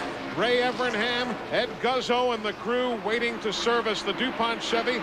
Terry Labonte is on pit road as well. All of this at lap 186. Glenn Jarrett is waiting for Jeff Gordon to come in. And Eli, they're going to make a slight chassis adjustment on the car. Ray Evernham said last time in they didn't adjust it. In fact, we'll get to watch on Jeff. They haven't adjusted the car very much all day. They're going to take a round out of the right rear. The car continues to get real tight in the middle of the corner. The longer they run, the tighter it gets. And we told you that's because of the extra rubber being put down on the racetrack. Other than that, it's just a simple or normal stop with 4 tires of fuel. But they've already made the chassis adjustment to the right rear. He's down and away in 19.9 seconds. So that's the stop for Jeff Gordon. Others on the pit lane now. Mark Martin, Jeff Burton, Ricky Rudd is in. Jimmy Spencer and Ricky Craven. Hut Strickland is on the pit lane. So is Ken Schrader. Brett Bodine will pit. Joe Nemechek coming down pit road. All of these stops now at lap 187, 188 under green flag conditions. The last time the leaders were in was under caution after that Jeff Bodine spin back at lap 106. Ernie has to make a decision pretty quick here. All these cars are going to come out with fresh rubber on. They're going to be running extremely fast with all the fresh rubber on the car. Ernie will have to pit pretty quick here, but Rick Mast is just behind him in the #1 car. What a great run he's had also. Yeah, I mean, the leader really does dictate pit stops at this point, because once he comes in, he gets 4 fresh tires. He's back out there. You can imagine he's about a second quicker than he just was, so everyone else has to come in. Here he comes now. And here he does come down the pit lane. Everybody waiting for him. Also in, Todd Bodine. In is Michael Waltrip. In is Bobby Hamilton. Rick Mast coming down the pit lane also for service. Bobby Hillen is in. These spots, or rather stops, I should say, at lap 191. Randy? Joey Knuckles on the front, right front for the Haviland 4 team. Raymond Fox on the right rear. Jeff Clark with a jack all the way around to the left side already. Great pit stop going. This team has worked on their pit stops. It's shown the first 2 times. It's not going to be any changes whatsoever other than 4 tires down and away. Glenn Jarrett. Well, we're down in Rick Mast's pit, Randy, and they're also doing the normal 4 tires and fuel. A little bit of trouble on the right side. He's down and away at 20.81 seconds. Not quite as bad a stop as I thought it was going to be. They had a little trouble on the right side. Dale Earnhardt is in. Service in the Flying Aces now at lap 191. Randy's there. Boy, these guys are loose down here today, all of them. It's a perfect temperature for these pit crews. Earnhardt, 4 tires down and away, squeals the wheels as he leaves. Green flag pit stops for the race leaders. Everything cycles around now. Here you see Rusty Wallace just ahead of Jeff Gordon and Terry Labonte. Ernie Irvan is next in line. Everybody trying to cycle themselves through here under green flag stops. Kyle Petty is in for service. Wally Dallenbach is in. We're at lap 193, and Jeff Gordon just powers his way by Rusty, brings Labonte and Ernie Irvan with him. You can bet that Rusty did not want that to happen. 192. We are still in the middle stages of the Miller 500, a race that's been dominated by Jeff Gordon and Ernie Irvan.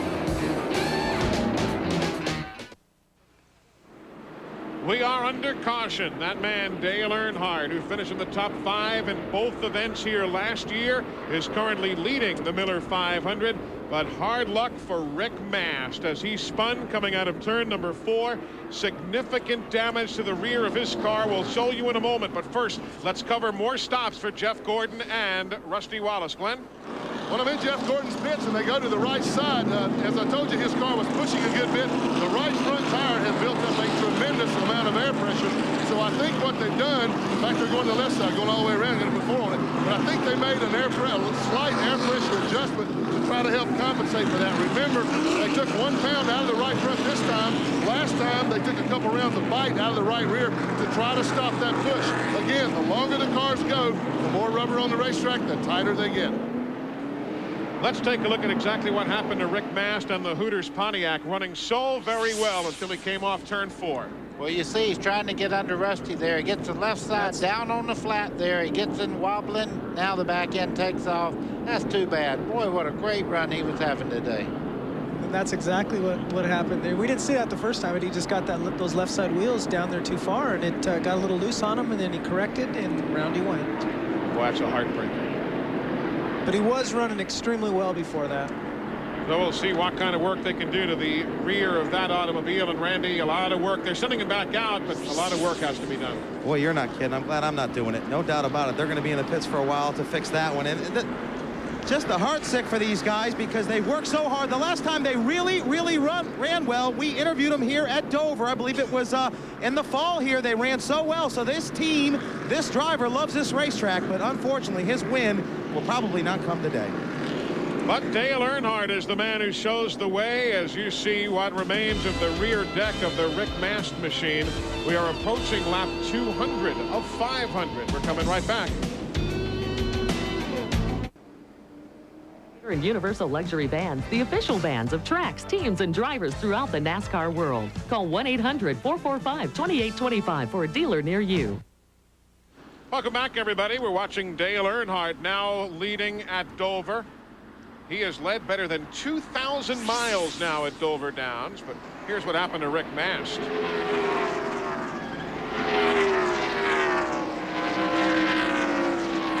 Got a feel for him right there. But yeah, Dale Earnhardt, the race leader, has now led better than 2,000 laps here over his career. The leader in that department, if you're curious. Who do you think? Who's led more David laps? Pearson. Good guess, not right. Well, thanks a lot. How about Bill Elliott? There you go. How about that? Bill Elliott, 2024. Well, Bill, if you're sitting home watching in Blairsville, that man's closing in on one of your marks, but Bill Elliott will be back to try and wrestle those numbers away himself. We're at lap 199 of 500, working caution at the Monster Mile.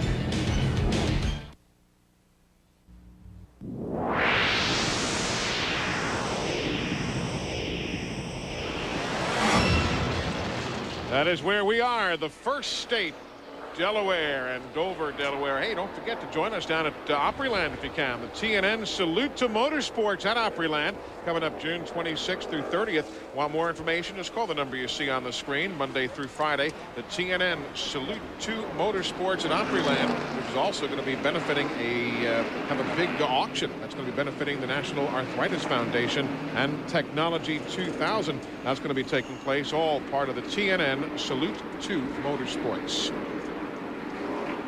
201 miles on the board of the 500, getting set to go back to green. Rundown for you: Dale Earnhardt, Ernie Irvan, Terry Labonte, and Bobby Labonte. Dale Jarrett's up to 5th on the restart. You've got Todd Bodine in 6th. 7th is Jimmy Spencer. Mark Martin will go 8th. Ricky Rudd 9th. And Jeff Burke will restart in the 10th spot here at lap number 202 complete. And they're off. Well, now we get to see whether new tires and management of the guys up front. Look at Earnhardt, though. He just told Richard Childress, he said, this is the best set of tires I've had all day. So he's real happy with what he has on there. Of course, Jeff Gordon and a few other cars stopped a while ago, took on 4 tires, so we'll see what happens in the long run. Got Todd Bodine in that mix, we told you. Started 33rd, now running 6th. Scott likes this track. He has 3 Busch Series wins here at the Monster Mile. Driving for Bill Elliott, he is. The man right behind Earnhardt, the purple car, John Andretti, not on the lead lap. John being shown an 18th spot, 1 lap down. That is hard to understand. Right at the very first of the race, John Andretti got lapped by Jeff Gordon, but he has run right with the lead cars for the last 100 laps. Kind of like yesterday with old Buckshot Jones, lost 5 laps early and stayed with the leaders all day. Let's go to the garage that Glenn, I believe, is caught up with Rick Mast now. Okay, a lot of beating and banging and hammering going on the Hooters Pontiac. Rick Mast, great run. What happened? Well, the problem is everybody here, the cars are pushing real bad, and you know, the last half of every run, everybody's going to push real bad, trying to keep the pressure off the right front tire. So our car was real good the last half of each run. But what would happen, you start out each run on pressed tires real loose. In other words, it'd take 20 laps before you could really drive the car. The car was extremely loose, and it would get good. And I was just pinching it too hard trying to get by Rusty and just lost it. Well, that's too bad. As I said, he had a great run going. They are going to try to repair the Pontiac and get him back out there so he can pick up those valuable points, because before this day's over, there'll be others in here doing the same thing. Rockbridge, Baths, Virginia, Rick Mast. Very honest assessment. There's 13th spot changing hands. Jeff Gordon making his way into that position around Derek Cope. Remember, Gordon and Rusty Wallace came in for pit stops again at lap 196. They had to start themselves back a bit further here on the restart, but now bit by bit clawing their way to the front. Wow, you can see what new tires do. He tried underneath Schrader. Now he passed him on the outside. That's very hard to do here at Dover. So the new tires are working quite well. It's a 9-lap differential on the tires. Jeff Gordon's are 9 miles fresher than Kenny Schrader's. That is a strong race car, like you just said. I mean, he tried to go underneath, it didn't work, and then he just said, okay, I'll just go around the outside of you.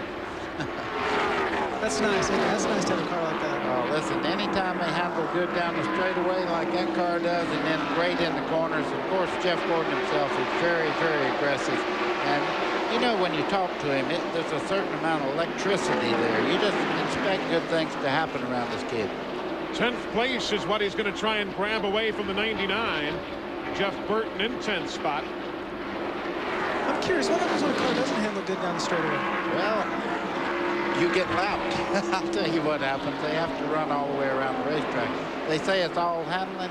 Handling's important, but they have to go down the straightaway too. That was something we were talking about watching practice here yesterday. Buddy was particularly concerned about guys going from turn 2 to turn 3, the back straightaway, and he was pointing out, you see, that guy is not making it to the corner and so on, as Jeff Gordon now moves into the 10th spot, grabbing that position away from Jeff Burton. Top 10, Earnhardt, Irvin, Terry Labonte and Dale Jarrett, Bobby Labonte. Then you've got Bodine, that's Todd Bodine, Jimmy Spencer, Ricky Rudd, Mark Martin, and Gordon. There you see Todd. Started 12th and finished 36th last week in the 600. Having a far better run here today. He's in 6th spot right now.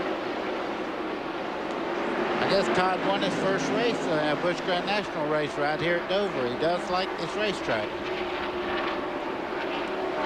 Jeff Gordon has just moved around Mark Martin. Trying to dispense with the Heilig-Myers machine now. Goes around Mike Wallace to the outside. Yeah, that first win for Todd, wasn't that the one first time around? You had to be there to take advantage. Wasn't that the one that Davey Allison had a fuel pickup problem? Right under caution at the end. And Todd was able to get the victory, followed the pace car to the checkered flag, but he had to be in position to take advantage of Davey's misfortune that day. 214 laps on the board. If you're just joining us, we have had 3 caution flags today. Todd Bodine trying to pick his way around Bobby Hillin in the 77. Hillin in 21st position. He is not on the lead lap. He is a lap down.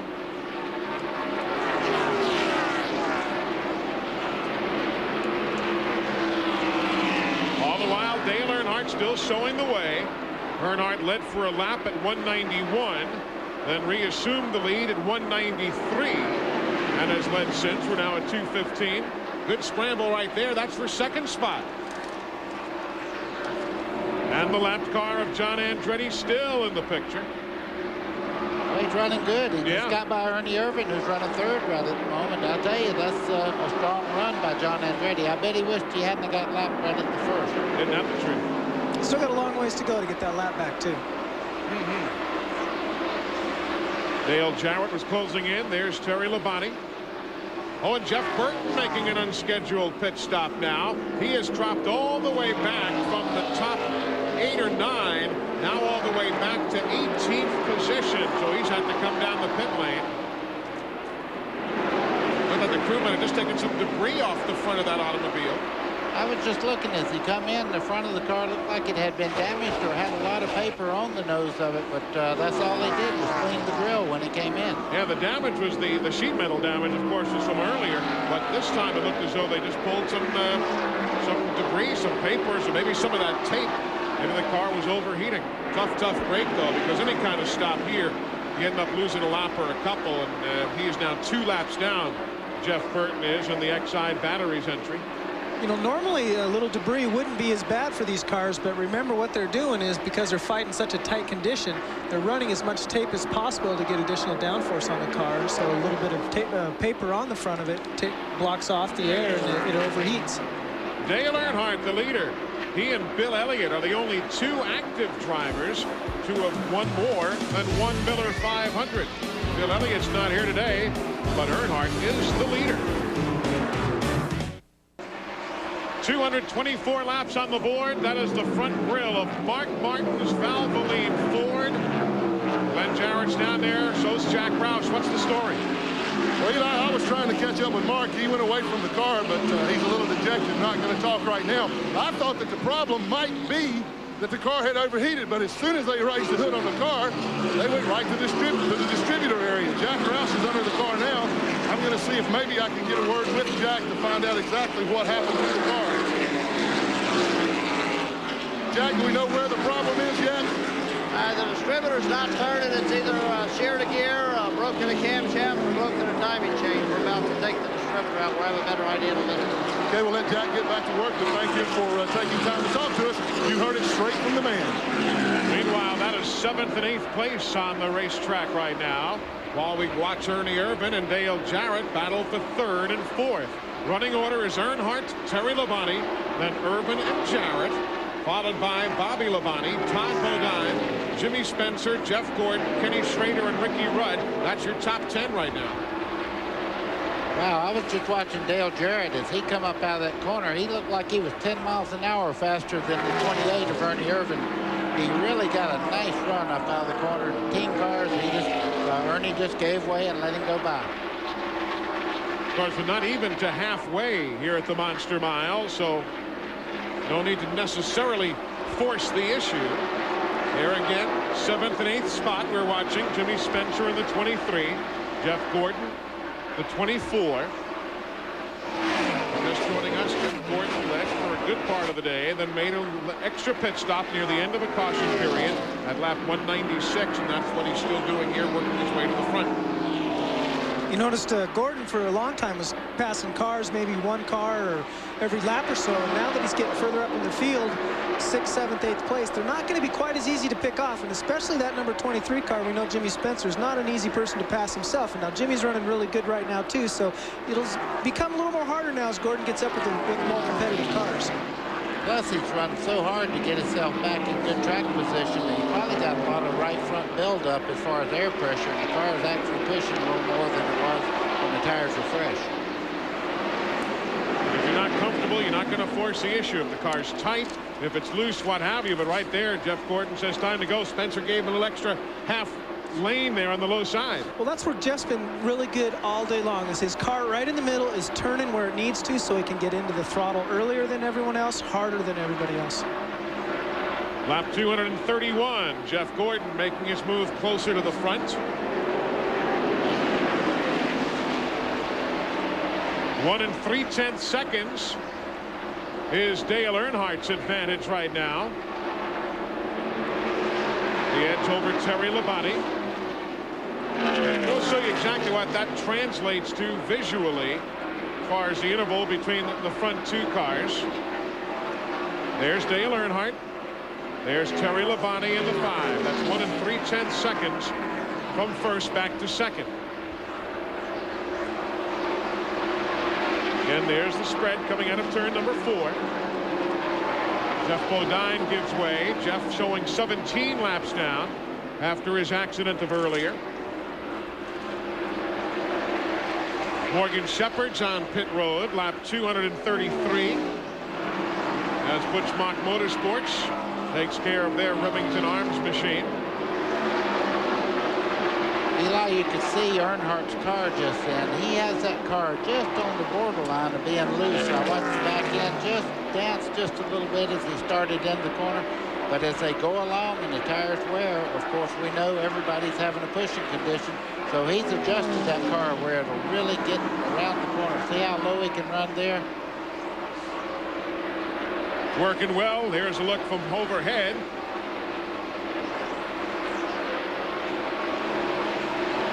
Around Darrell Waltrip there in the Miller 500. By the way, they have come up with, we didn't even mention it yesterday, didn't have a chance.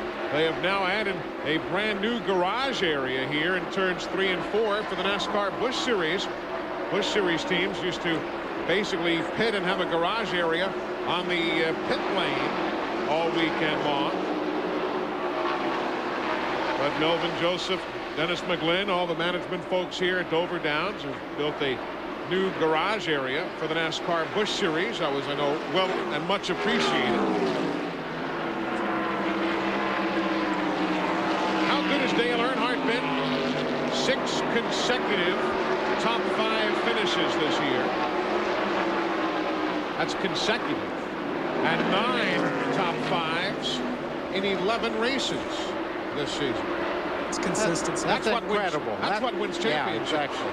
These guys have been there before. A lot of times they'll give up a little horsepower, taking a chance of maybe breaking a piece or two because they know the car is dependable, and this guy will drive the wheels off the car. And how about 17 top 5s in the last 21 races dating back to August of last year? That's what everybody's chasing today and all season long in NASCAR. We are at Dover Downs International Speedway. We'd also love to see you at Opryland, USA, the official destination of NASCAR. For more information on Opryland, call them at 615-889-6611. That phone number available Monday through Friday. Opryland, the official destination of NASCAR. Hut Strickland's on the pit lane while the battle between Terry Labonte and Dale Jarrett continues to be a hot one on the racetrack. I would say it's really hot, wouldn't you? There's Jarrett. Took care of that. Boy, Dale, at times today, right at the very first of the race, he moved up in the second. He's the fastest car on the racetrack by far right now, even though Earnhardt's leading the race. He run Terry Labonte down from the full straightaway back and is really on the move right at the moment. And look where that car is running around this racetrack, right around the base. Kenny Wallace is the 81 car. He is a couple of laps down. We mentioned Hut Strickland made a pit stop at lap 243. What was the deal down there? This is amazing. I have never seen so many cars have to come down pit road during a race not to do anything but to clean the grill. And that was all they had to do. And I mean, there were papers everywhere on that grill. This could be a tough break because if it can happen to Hut Strickland, it can happen to a leader. And Hut Strickland's car has been running well a good part of this afternoon, so you're right. And we should mention this is not a racetrack problem. They don't give out paper napkins with concession items and so on. Tracks are particularly careful about that. It's just, you know, folks bring stuff to the racetrack and a bit of a breeze today and things are going to fly around, but it's just been a particularly problematic situation. Of course, they got a record crowd here. If everybody, you know, brings one hot dog, you got 100,000 hot dog wrappers flying around or something. So not to make light of it by any stretch, but it's, you know, that's what's happening. You have more people, more trash is generated, and really no place for it to go. And it's particularly windy today also. Yes, it is. Really a bit of a blustery day. We just got a report that Dale Jarrett has cut almost 2 seconds off of Earnhardt's lead in the last 10 laps. Well, you talked about him being one of the fastest cars on the racetrack. That's exactly the case. There is Dale going around Dick Trickle right now. We're coming up on halfway. The Gatorade Front Runner Award, $10,000 on the line to the driver who participates in that program and has the lead at the halfway point. Here comes Dale Earnhardt around. Halfway up on the board right now. 250 miles are complete. 250 to go here at the Monster Mile. You know who else is on the move too? No surprise, Jeff Gordon. He's cut into Dale Earnhardt's lead by about a couple of seconds right now. It is 8 4/10 seconds now. Still a significant distance. But just 22 laps ago, it was 10 4/10 seconds. So he's on the move. They said that Earnhardt just called in and says the 88 car on the move right now, and he said, you bet. So we're just past the halfway point. Why don't we bring you the Splitfire mid-race report brought to you by Splitfire. You can enter the performance zone with Splitfire Performance V spark plugs. Average speed down just a tick with 3 caution periods, one of which was lengthened when they had to blow some debris off the track.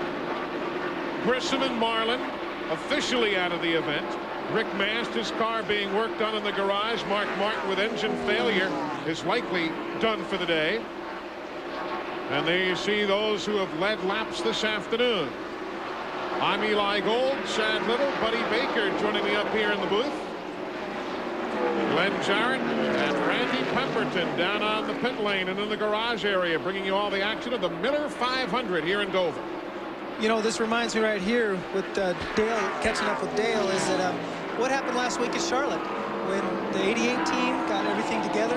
They were bye-bye, see you later. And I tell you what, this is looking a lot like that last weekend. The crowd's up. We're on the front straightaway here as Dale Jarrett goes by on the outside. That is a power move. Well, actually, I think Earnhardt more than anything let him go. I mean, you kind of just waved him on by there and said, you've caught me, you deserve it, I'll follow you for a while. So Dale Jarrett now will take over the lead. Lap 254 it goes up on the board. Saw a little puff of smoke out of Joe Nemechek's car moments ago. He continues to run out there, but a little puff of smoke as he was feathering that gas pedal in the corner. Dale Jarrett, first time he has led here this afternoon. And he is one of those non-winners in NASCAR Winston Cup competition here at the Monster Mile. Todd Parrott is his crew chief, and Glenn Jarrett is checking out things in his brother's pit. Todd, the car was real tight before the last stop. It looks like the adjustments you made were in the right direction. He's flying now. Yeah, Glenn, all we did was put on 4 tires. So we just got one set of tires that was a little bit tighter than the rest of them. And just, you can't get around here with the cars real tight. Now, you know, it showed that. We went back about a half lap. Now everything's fine. Got a good set of tires on there. The car's running great.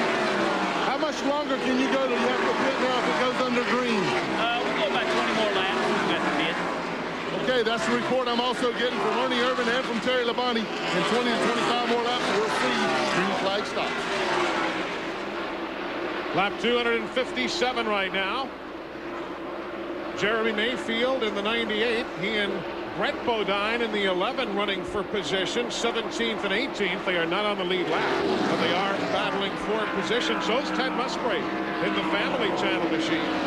And the 99 Jeff Burton. All of those cars battling for position right now, though not on the lead lap. That's 16th, 17th, 18th, and 19th. Up front, Dale Jarrett. Got to deal with Mike Wallace in front of him and worry about Earnhardt behind him. It looks to me that Earnhardt is moving back in, but what's happening right now, I think Dale Jarrett is just being real careful. He's got a lot of race car. He does not want to make a stupid mistake right at the point of the race. And Mike Wallace is saying, okay, you've caught me, but if you're going to put me another lap down, I'm going to make you work for it. They don't roll over and play dead in this game, I'll tell you. Mike Wallace runs well on super speedways, particularly in ARCA competition. He has 4 Busch Series wins also.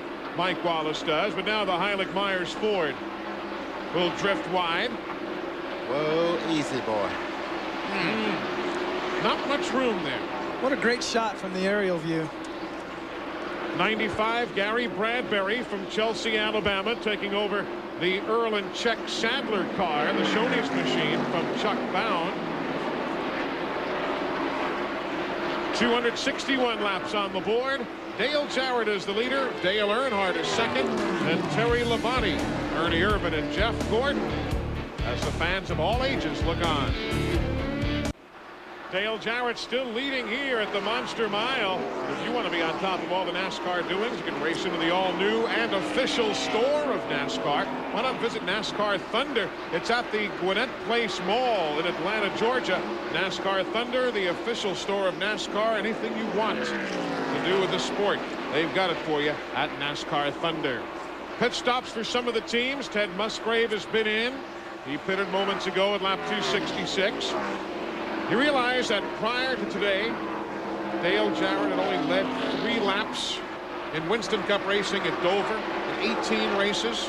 Hard to believe. Hard the way to believe. that car run in the past 2 races, it's almost impossible to tell anybody that car hadn't led that few laps this year. Momentum is a strange thing. Then when it's on your side, everything is clicking, the chemistry's right. It's a very powerful tool. Jimmy Spencer in the 23, that's 8th and 9th. He and Rusty Wallace battling for position. Ward Burton, the other car there, is in 23rd position, a couple of laps down.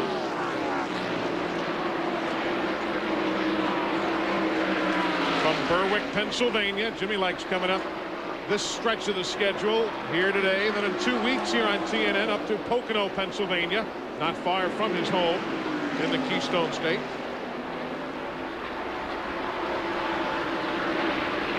Musgrave having just pitted the 16, right behind Rusty Wallace on the racetrack, though obviously separated by some 4 laps.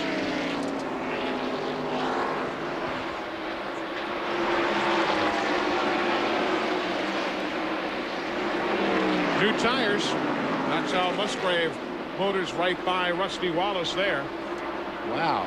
I'm telling you, new tires here, it's like you're on rails when the tires are real fresh like that. You can see you just put Rusty about 6 car lengths down in less than a lap.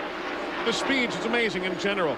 When Dave Marcus won the pole here 20 years ago, the speeds were about 20 miles an hour less than they are right now. You know, the cars were 20 miles less back in, too, though. You have to remember they had a 1-inch spoiler on the back. That's a good point. You know, tires didn't work as well, and, of course, the cars hadn't been in wind tunnels, so the guys that run 134 miles an hour here work just as hard as the guys that run 150 here. When you won Darlington, as we watched Dale Jarrett, it jogs my memory. Ned Jarrett, Dale's dad, of course, won Darlington once by 14 laps.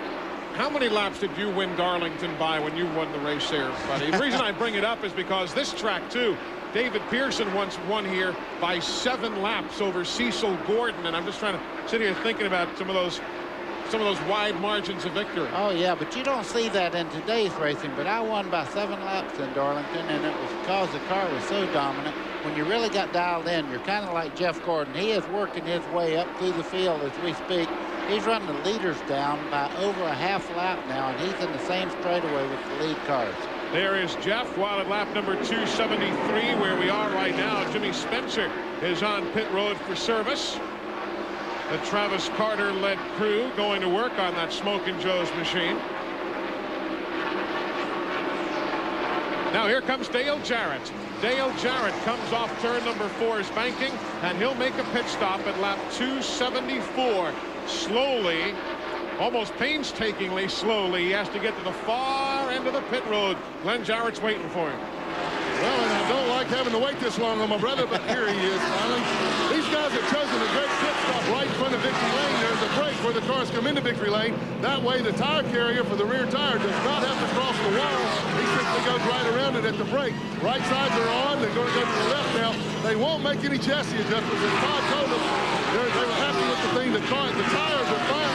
They just got to set their push. He's down and away. Let's go to Randy. Earnhardt is in as Terry Labonte flashes by on pit road. The adjustments for Dale Earnhardt as he pits on lap 275. A round of wedge. They've already adjusted tire pressure, pulling the right front fender out as Mr. Moore comes around with the jack. Left side's now going on a nice clean windshield, getting a good clean for Dale Earnhardt. He said the front end is skating the last few laps. Down in the way. More tire change now for Jeff Gordon and the crew. Ernie Irvan is in. Bobby Labonte is in.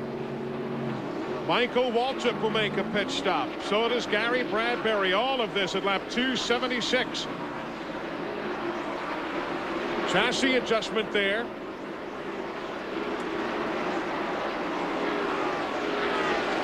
Leader will become John Andretti as everything cycles around again, though that certainly will change as these pit stops continue to unfold.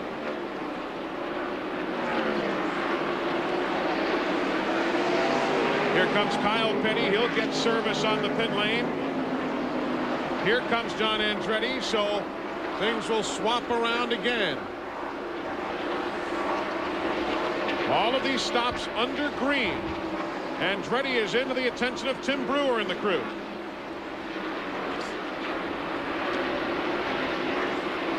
This should cycle us around again to Dale Jarrett, Dale Earnhardt, and Terry Labonte.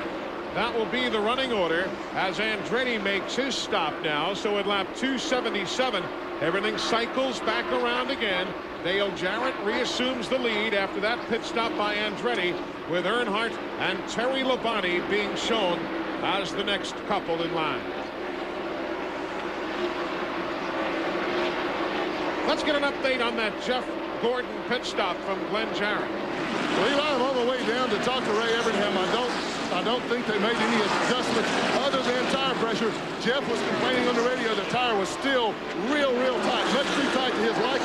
The one thing that I'm curious about is that I thought he had 10 lap pressure tires on the car than anybody else. I thought he would be able to go a little longer, but obviously it had gotten so bad that he had to pit when everybody else did.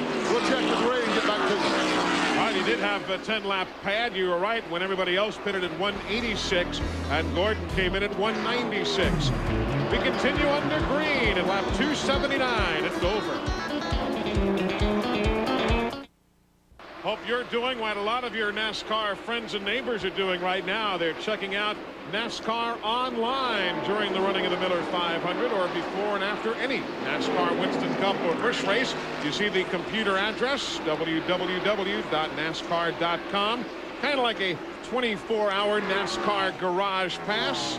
NASCAR online for those of you who are partaking of the information superhighway. A lot of good stuff on there too. They updated. David Hyatt and his staff keep that updated all the time. NASCAR online, so you might want to check out if you have an opportunity. We are live here at the Monster Mile. Glad you're joining us on TNN Motorsports. Dale Jarrett, that team just in the groove from Charlotte to Dover and everywhere in between. They just have it going right now. Well, that car is working very well, but back just behind them, Terry Labonte's moving in on Dale Earnhardt for second and third, so we're going to have a race here pretty quick. And there's Rick Mast. You see the leaders going by him. He's back on the track after that accident earlier. 63 laps down for the #1 Hooters machine. If you're curious about Rusty Wallace and Todd Bodine, they're running in 9th and 10th spot respectively. Ted Musgrave also in the picture right there, though Ted is not on the same lap as the leaders. He is 1 lap down, but remember he made a pit stop earlier, caught him off sequence with everybody else. Let's talk about tires again, Chad, for folks who may just be joining us. We've made so much about tire wear and so on here. This racetrack has its own little set of circumstances. Well, it does, and I think, you know, you've heard us talk over and over today about these cars wanting to be tight from the middle on out. I think the reason is Goodyear has designed a tire for us that we run here, we run at Bristol, we run at Darlington and Rockingham, and the tire really at a place like this could use more stagger. We weren't tight at Charlotte because we had a little bit more stagger. So what they've designed is a tire that we can run at more places, but it's more ideal for some tracks than it is for others. So we take it to Dover here, the tire becomes extremely tight because we could actually use a little bit more stagger. And all stagger is the right rear is a little bit bigger than the left rear, which gives the car a little bit of stagger, we call it. It helps it roll through the corner. We saw Terry Labonte make the move around Dale Earnhardt. That's for second spot behind Dale Jarrett. Ernie Irvin's fourth. Jeff Gordon is fifth, and on down the line. You see the field summary going by you right now. In the garage, only Steve Grissom with an accident. Sterling Marlin with engine problems. And the same for Mark Martin. Otherwise, everybody else still out there on the racetrack in some degree of repair or disrepair, but out there nevertheless. You know, Eli, the surface of the racetrack is really good for racing right now. They do have 2 grooves now, so you don't just have to be in the very bottom of the racetrack to race right now. It's the first time in Dover since they redone the pavement and made it concrete that you can actually race side by side in the corner. You'll be biting your fingernails, though, if you're on the outside. Yeah, if you get a little bit out of the groove, you're pretty much history here. Got to stress also, as we talked earlier with Rick Benjamin on the race day show this morning, we talk about speeds 145, 150, and so on. That's deceptive because the radar gun will tell you far differently in going into the corner and working the straightaways here. Just before you let out the gas to go in the corner here, you're running in excess of 175 miles an hour. These cars are flying around this racetrack. Because the corners are banked so high, we carry so much speed into the turns. They're banked at 24 degrees, about the same as Charlotte and some of the places where we run 180 to 200 miles an hour on the straightaway. Todd Bodine having dropped behind the leaders now as they all steam by the McDonald's machine. They've got that Monopoly paint scheme on the McDonald's car. Big promotion underway at the Golden Arches across America. 296 laps on the board. Let's go to the garage. Glenn Jarrett. Hey guys, Eli, I know you're old enough. I don't know about Chad, but you remember the gas lines we had back in the middle 70s, 73, 74, 75? Sure do. We had gas shortages, man. There must be one here today. Look at this line. This is what happens every time they make a pit stop. The poor guys that have to pull these wagons carrying these gas cans run over each other, and me too sometimes, getting down here to get in line to refuel the cars. Because obviously they want to make sure that they got all the gas in. They weigh them after they weigh these cans after they empty in there. Then they haul tail down here to fill them up again. So every day there's a gas shortage in a NASCAR race. And from those pit stalls down by turn 4 to where the Unocal pumps are, that's pretty good haul. So these guys do put in their work outside of just servicing the race car. Dale Jarrett is the leader at lap 298. Highway transportation provided by Cedar Ridge RV Center, Branchville, New Jersey, featuring Winnebago Motorhomes. Call 1-800-988-4884 and find out why Cedar Ridge is the choice of champions. Welcome live to the Monster Mile, where Dale Jarrett's having himself a pleasant Sunday afternoon drive. He has just put the 10th place man, Derek Cope, a lap down. And still 196 miles to go. They're just ripping through this field right now. There's Terry Labonte. He's running in the second spot. Traffic. Rusty Wallace is the 9th place runner, the number 2. And that's the man that Jarrett is trying to put a lap down if he can. And Rusty's going to give him some room. There goes 9th place, a lap down to the leader, Dale Jarrett. Let's go back to the garage to Glenn. Well, these guys right here, they wish that they just had a gas shortage. You see the work still going on Mark Martin's car. They have pretty much got the whole front end of the engine off. They still haven't repaired it, still haven't gotten it ready. I'm going to ask Steve Mill. He's standing by. Steve, are you going to be able to get this thing fixed back out there? I don't know. It broke a timing chain. It was early in the race. We thought about putting a chain on. Looks like it burned a bunch of valves when the cam got off. So we're checking for that right now. If it hasn't been hurt too bad, we'll put it back together. But right now, it looks like it's hurt pretty good. And I didn't mean to interrupt Steve. He was having a bite of a nice, big, juicy apple down here. So I'm going to let him finish his apple, let these guys finish their work. 307 laps on the board right now. Of course, in the old days, no aspersions to anybody up here. But years ago, let me rephrase that. Years ago, of course, they used to be able to change engines in the race cars during race day. I believe it got down to about 11 minutes once for Junior Johnson's bunch at Pocono or something like that, but there's too many fluids that are so hot you can really hurt yourself. Well, that, and plus you get in a hurry like that, you forget to tighten certain lines and things, so it made it dangerous for the other competitors. So if you're really losing engine as such, you're over for the day. You cannot put a new engine in and maybe leave an oil line or something like that off. Then what's the rule on that? I believe it's actually the way it states is you can't change the block. Correct. You got to finish the race with the same block you started. Yeah. Let's take you a little further back here. There's Dale Jarrett, the race leader. Let's just kind of pan back a little bit and show you who else is running where in the sequence of things. There's the leader, and there's Terry Labonte. He's running in second. Third place man is Dale Earnhardt, but you've got Ted Musgrave in the middle there as well. Ted being shown a couple laps back. There is the Family Channel Ford for Roush Racing. Then you've got Rusty Wallace. He's right behind Ted Musgrave. Rusty just went a lap down a bit ago. There's Derek Cope. Cope is running 10th. Rusty running 9th. Now they've swapped it around, obviously, for 9th and 10th, but they are no longer on the lead lap. There's Dale Earnhardt being shown in 3rd on the leaderboard. Behind Rusty, you've got Bobby Hillin in the Jasper Federal Mogul machine. They were just on pit road 11 laps ago. They pitted at lap 305. We're now at lap 311.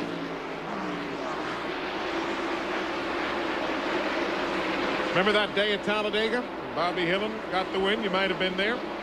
There's Wally Dallenbach driving for Bud Moore, the Hayes Modems machine.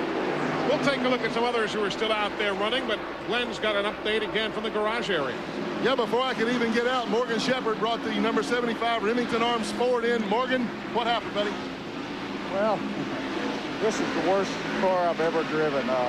The chassis just not working on it. We can't hardly run fast enough to get down nobody's way. So for the safety end of it, we just pulled it in and got to work on it.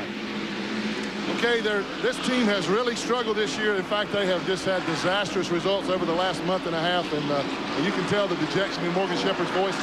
He just wanted to get out of the way.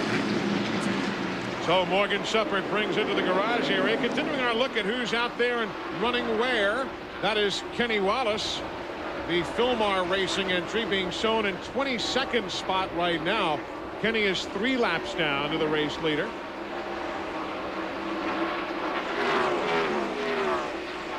There's Lake Speed, the Spam machine. Lake was some 14 laps down after his stay in the garage area earlier in the day. He lost part of the rear spoiler. There's Ernie Irvan being shown on the leaderboard in 4th. Ernie led 9 laps from 121 to 130 and then led 4 laps from 186 to 190. Michael Waltrip for the Wood Brothers, the Citgo Ford. He's in 11th right now, already down a lap. Haven't heard much from Kyle Petty. They were saying on a long run today, Kyle could have been one of the quickest cars out there. Just never did materialize. He's running in 28th spot. Eli, that car is just off a little bit, and it's been off all day. Kyle's really having a struggle today. Next, we'll look at Jeff Gordon. He led much of the early stages of the race. There he is now, being shown in 5th spot.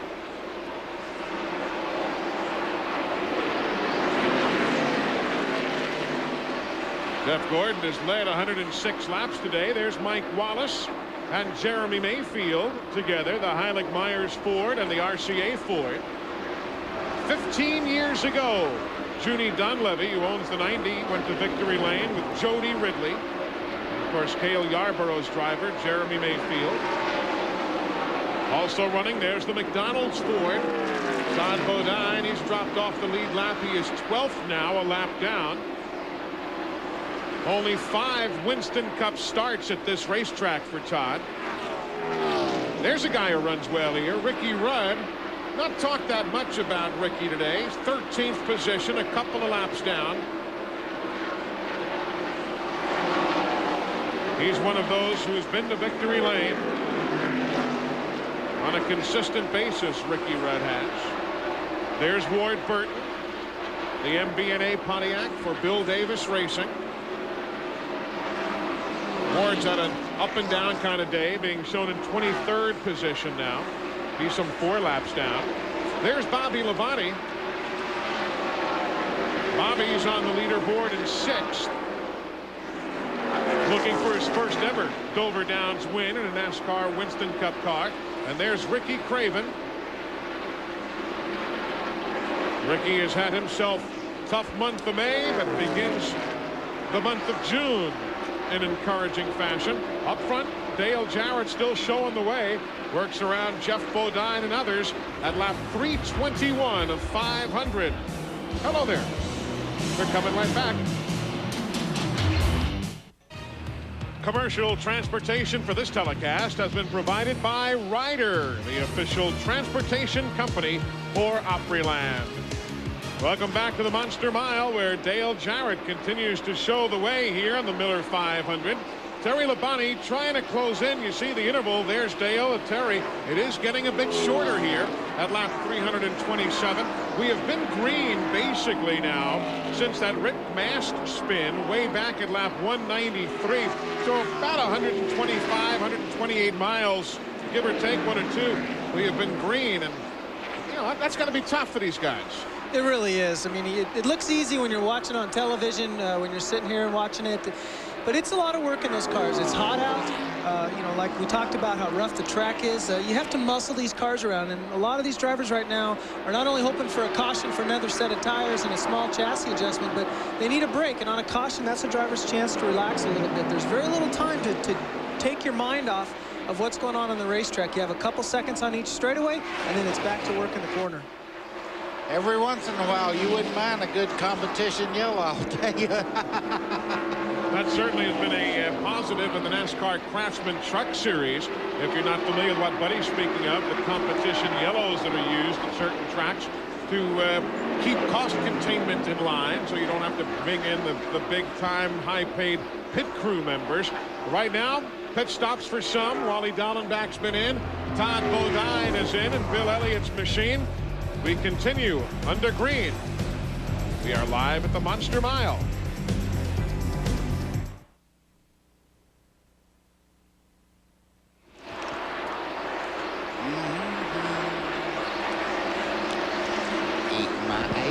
Boy, this is really good, Randy. Hey, Randy. Yeah. It's tough up here today.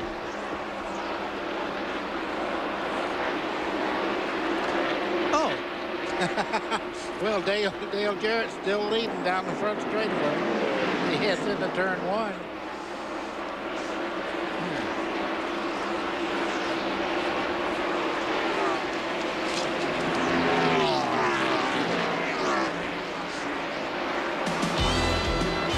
32 laps on the board here at the Monster Mile. Dale Jarrett shows the way. We're coming right back. 336 laps complete here at Dover. Don't forget, coming up in a couple of weeks' time, the UAW GM Teamwork 500, presented by ProMotion Engine Treatment, is live from Pocono International Raceway. Hoping you tune in Sunday, June 16th, 1 o'clock Eastern Time. We'll have it all for you right here on TNN Motorsports. It doesn't get any closer. Caution on the speedway. A piece of debris has just come off a race car going off into the corner, and caution is on the speedway. Lap 338, and Terry Labonte had just caught up with Dale Jarrett too. There was going to be a potential pass to the lead coming up right there. And then the debris came off on the main straightaway going off into the number 1 corner. And at lap 338, caution is on the speedway. It'll be our 4th of the day, and we'll have to get that debris off the front of Dale, or at least, yeah, off the Dale Jarrett car right there. The caution might have come at a good time for him. Yeah, boy, Terry was right on his rear bumper. Well, you know, he might have been looking at the water gauge and watching the water temperature go up. Maybe he eased off of it a little bit. That's true. But look on Terry's front of Terry Labonte's car. He has a couple of wrappers himself on his car. So we'll be seeing pit stops upcoming. We told you Morgan Shepherd was in the garage earlier with handling problems. He is now back on the track. 60 laps down, but he is back on the speedway nevertheless. So Morgan Shepherd back out on the racetrack, and here come the leaders. Lap 339. Let's go to Randy Pemberton.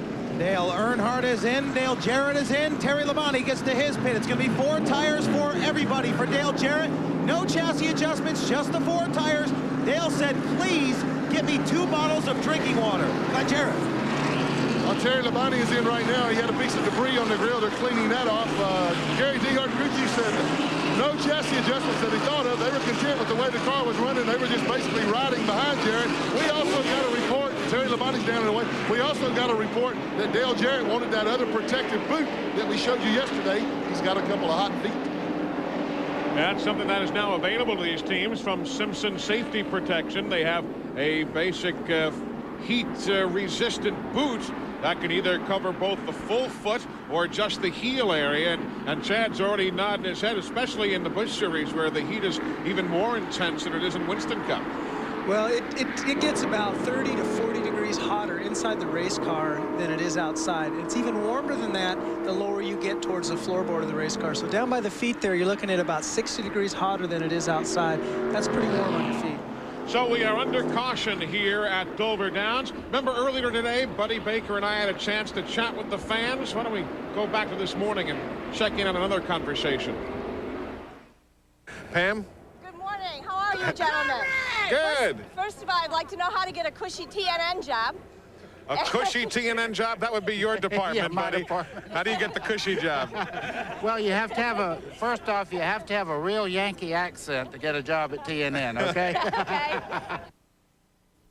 Hope you can check out Race Day, hosted by Rick Benjamin this evening, the late edition at 10 o'clock Eastern Time. Rick's going to recap all of the weekend's events, what's gone on here, racing in Milwaukee and all across the country. That is the PM edition of Race Day, tonight at 10 o'clock Eastern, right here on TNN Motorsports. There's Bobby Hamilton carrying one of the in-car cameras with us today. That's the famed concrete car that Bobby is driving. Robbie Loomis' crew chief first talked about that kind of a theory when we ran at Bristol last year, and he explains it a little bit more for us. Yes, folks, we are here at Dover with the famous concrete car. Concrete car is one of those cars we bring out with extra bars in the roll cage, and especially the frame rails. The frame rails have extra strength in them. We run this car specifically at Bristol and Dover. The reason is the track has so much banking that when the car goes down the track, it's real hard on the chassis and you get a lot of flex. That's why we run this extra bars in the concrete car. So a bit of a stiffer frame there. Of course, other teams say they don't. Others will run a stiffer car everywhere they go. So, again, that's the diversity of strategies and theories you have in the garage area. Well, Eli, it's hard to get a rate on a chassis if it's given like that, and a lot of people do brace them up. I know Hendricks built their own chassis and they put their own bracing in, and the one thing you can't keep any kind of control over is if the chassis itself is bending around. Glenn Jarrett was telling us moments ago that Jeff Gordon made an adjustment on the track bar, the Panhard bar. What does that mean for folks who aren't technically astute? What is the team doing to try and dial that car in? Well, the rear Panhard bar basically controls your rear roll center. So you can move it up or you can move it down. And on the Winston Cup and the Busch cars now, NASCAR's allowed us an adjustment on the right side where we can move that particular side up and down. So what that's going to do is put more angle in it, which will affect it mainly from the middle of the corner on out. A little bit getting in, but mostly from the middle on out.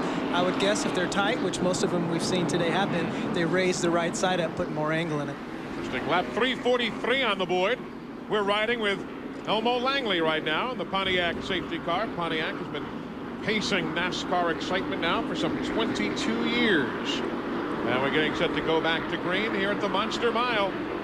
Beautiful blue sky, as you can see. We haven't seen a cloud all weekend since about Wednesday when the little rain showers moved out of the area. Here we go.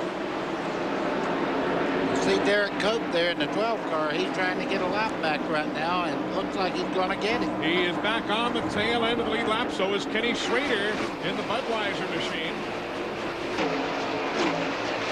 Kenny started 31st He was up to 6th, then lost a lap, but now he's back on the tail end of the lead lap. Rusty Wallace. These guys really have to fight hard right now to keep Earnhardt back if they possibly can and stay in that lead lap, and hope for caution will bring them back up. So 10 cars on the lead lap right now. And now let's see what Earnhardt does. 9 cars in the lead lap. There goes Schrader back a lap down. And Dale Jarrett right behind him there in the 88. The 5, the Kellogg's car. Terry Labonte, he's running in 3rd. Ernie Irvan is 4th. Jeff Gordon 5th.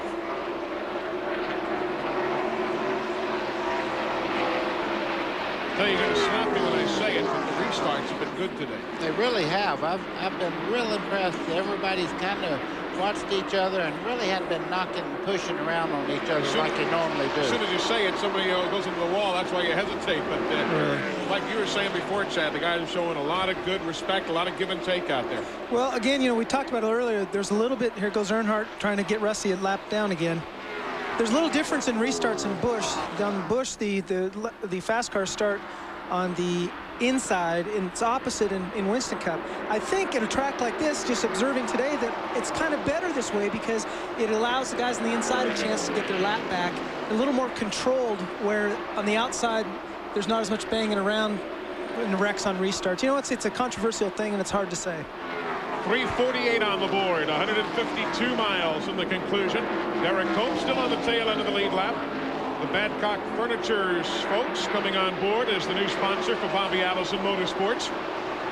About a week and a half ago, 2 weeks ago at the Winston Select. Eli, don't get any better than this. That's the first 4 places right there, nose to tail. You see Dale Jarrett now trying to make a move on Earnhardt down into turn 3. I remember Derek Cope was a race winner here. This is for the lead. Fans are on their feet, too. Little contact. Man. Oh, and Terry Labonte had an idea, didn't he? He was looking inside there for a second. He thought better, too. Now, Earnhardt's caught, but you see him pulling back to the bottom there. Terry Labonte let him come back in there. He didn't force the issue. Now they're nose to tail again. Good solid racing right there.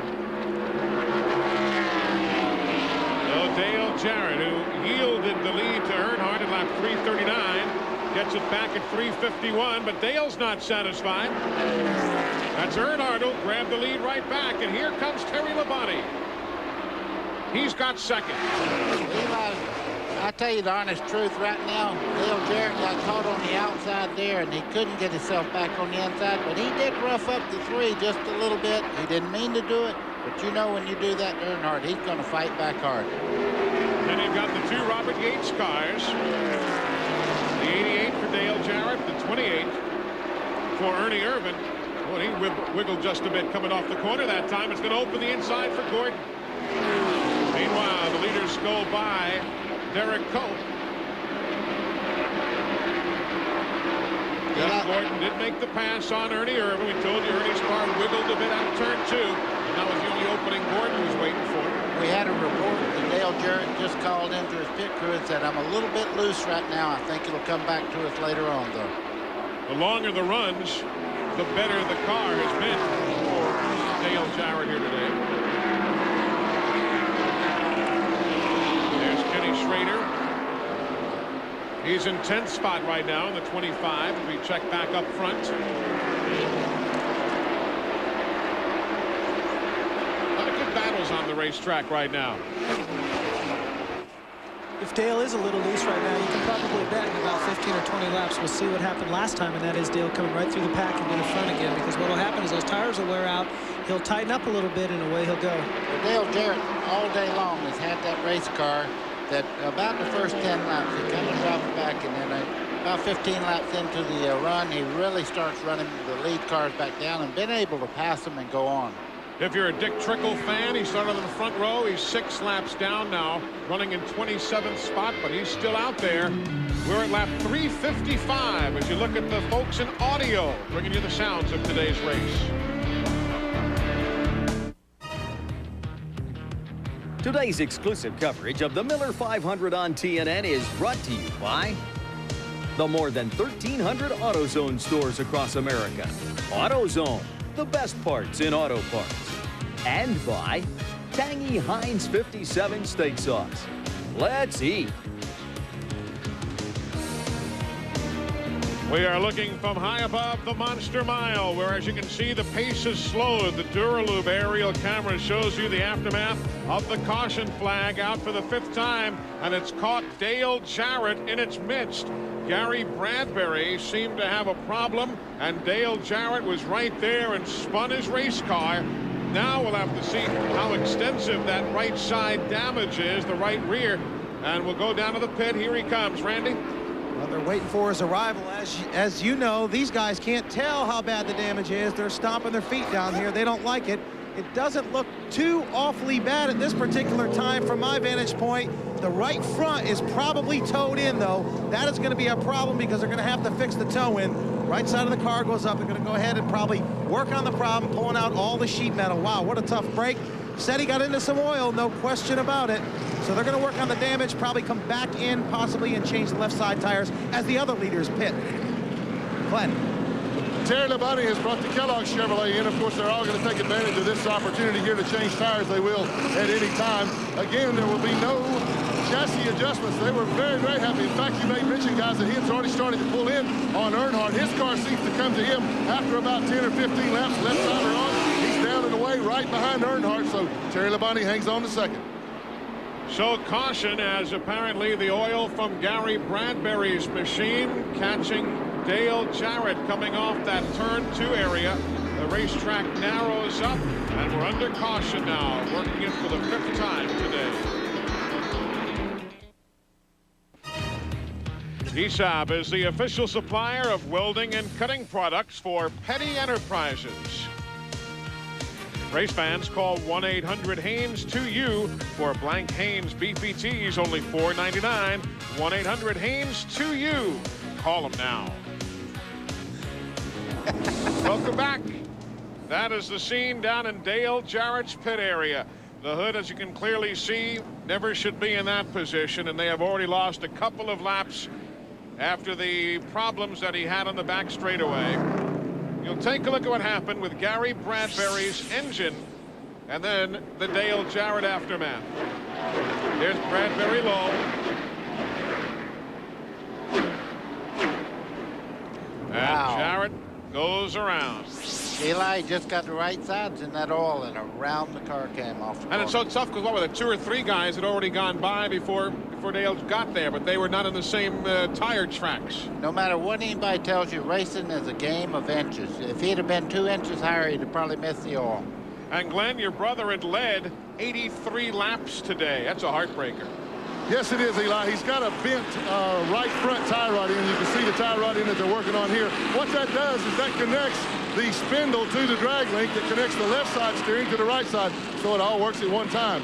Tie rod end is bent. In fact, when he came in, both the left front and the right front tires were pointed at. This is the one that came off the car. You see the bend in it? That's what it's supposed to look like, so you can see the difference there. That's a great amount of bend. As I said, both front tires were pointed in. Tough break for Dale. Well, the lights are out, as you see, atop that Pontiac safety car, so we're getting set to go back to green. And Jeff Gordon lined up directly behind Elmo. Took the lead at lap 363 when everybody came in for their pit stops. Behind Jeff Gordon, Dale Earnhardt, Terry Labonte, Bobby Labonte, Ernie Irvan, and Jimmy Spencer. Those 6 teams remain on the lead lap. Everybody else is at least 1 lap down. We'll have to see if Derek can get as good a start as last time and try to stay out in the lead lap. Looks like he's going to be able to do it getting down into turn 1. Look who's going with him. Earnhardt sneaks a little look on the inside of Gordon. He's trying to get by him on the inside, and it looks like he's going to make the pass down the back straightaway. Earnhardt's going for the lead. Derek Cope just got back on the tail end of the lead lap. Cope is a former winner here, and Earnhardt makes the pass coming through turn 4. So another swap of the lead. Dale Earnhardt back at the point. Dale anticipated that move from Derek, and he didn't waste any time at all getting down low to take advantage of it. What's the key to a good restart like Derek's been getting? I mean, a lot of guys can anticipate the gearing is such and the good launch, as Rusty likes to call it? Well, he had great patience there. If you jump the lead car, they bring you in. So he had to wait for the outside car, Jeff Gordon, to really take off. What he had to do was maintain that low line and let him know that I'm close enough up. You can't close the door going in the corner. And then he just had the preferred line through there. There's old Derek. Couldn't quite hang on, though, as the leader goes by and puts him a lap down yet again. What Derek's hoping for is to jump out in the lead like that and then catch a quick caution. What that'll do is that'll allow him to come back around and be on the lead lap. Only had 5 cautions today, one of which was for debris on the racetrack, so we've not seen many of them. You see the third car there, that's Terry Labonte, and just behind him is his brother Bobby Labonte. Not talked about much today, but running a very consistent race in fourth. Terry Labonte, the only driver to have led 9 races this year. He has led a total of 32 different times Terry Labonte had this season. That's more than any other driver on the circuit. Another one of those Hendrick teams. They just have their consistency together as much as anything else. Jeff Gordon looking. Here he comes on the bottom side. That'll open up the door for the team car also. Terry Labonte will probably take advantage of this. Oh, Jeff Gordon and Terry Labonte making the Hendrick sweep to the front now. We've talked about today the importance of a car right in the very middle being able to turn. What that allows the driver to do is get on the gas just a little bit earlier than the guy in front of him. If he's got the car turned and he's able to get on the gas, and he'll get position underneath him, go down the straightaway, and like we've said, the car on the inside is going to have the preferred line. Here comes Earnhardt fighting back under Terry Labonte. He's not giving up easy, is he, Eli? No, that's second place right there that they're scrambling for. And the green car right behind him is Bobby Labonte. Bobby's just kind of hanging back and saying, okay, you guys, you do your thing, and I'll just wait back here, save my tires. So when you guys are done playing, then I'll pass all of you. Well, we'll see about that. They pitted now. Let's make a note of this, too, should it be a factor later. The leaders pitted at lap 362. So if they go roughly 100, 462, cut it back a bit to about 450, then they'll have to make a pit stop again with about 50 miles remaining in the Miller 500. This could be settled on pit road as well as it could be settled on the racetrack. You know, I just looked back there, and just behind the lead cars there, Ernie Irvin's making a move in the 28 car. He's in 5th place right at the moment, but he's moving very well. The other team on the lead lap, Jimmy Spencer. Those 6 cars we've been talking about are on the lead lap. Glad you're with us. We're here at the Monster Mile, Dover Downs, on a magnificent afternoon as Richard Childress, Earnhardt's car owner, looks on. Been a busy weekend for us here at Dover Downs. Don't forget, next weekend here on TNN Motorsports, things will begin at 2 o'clock Eastern Time. The Coca-Cola Shootout is live from Topeka, Kansas, Heartland Park there. The NASCAR All-Pro Series, the Slim Jim All-Pro cars, the Featherlight Southwest Tour, and the Repco Northwest Tour get together.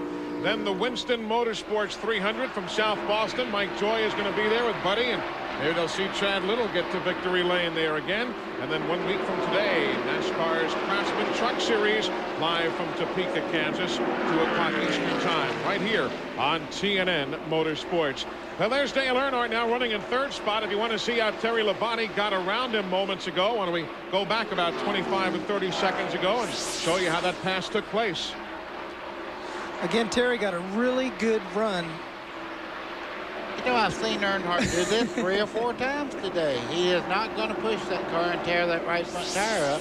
He just pulled over to the inside and let Terry go. He said, okay, well, I got some time left here. Well, you got to drive with your brain as much as with your right foot.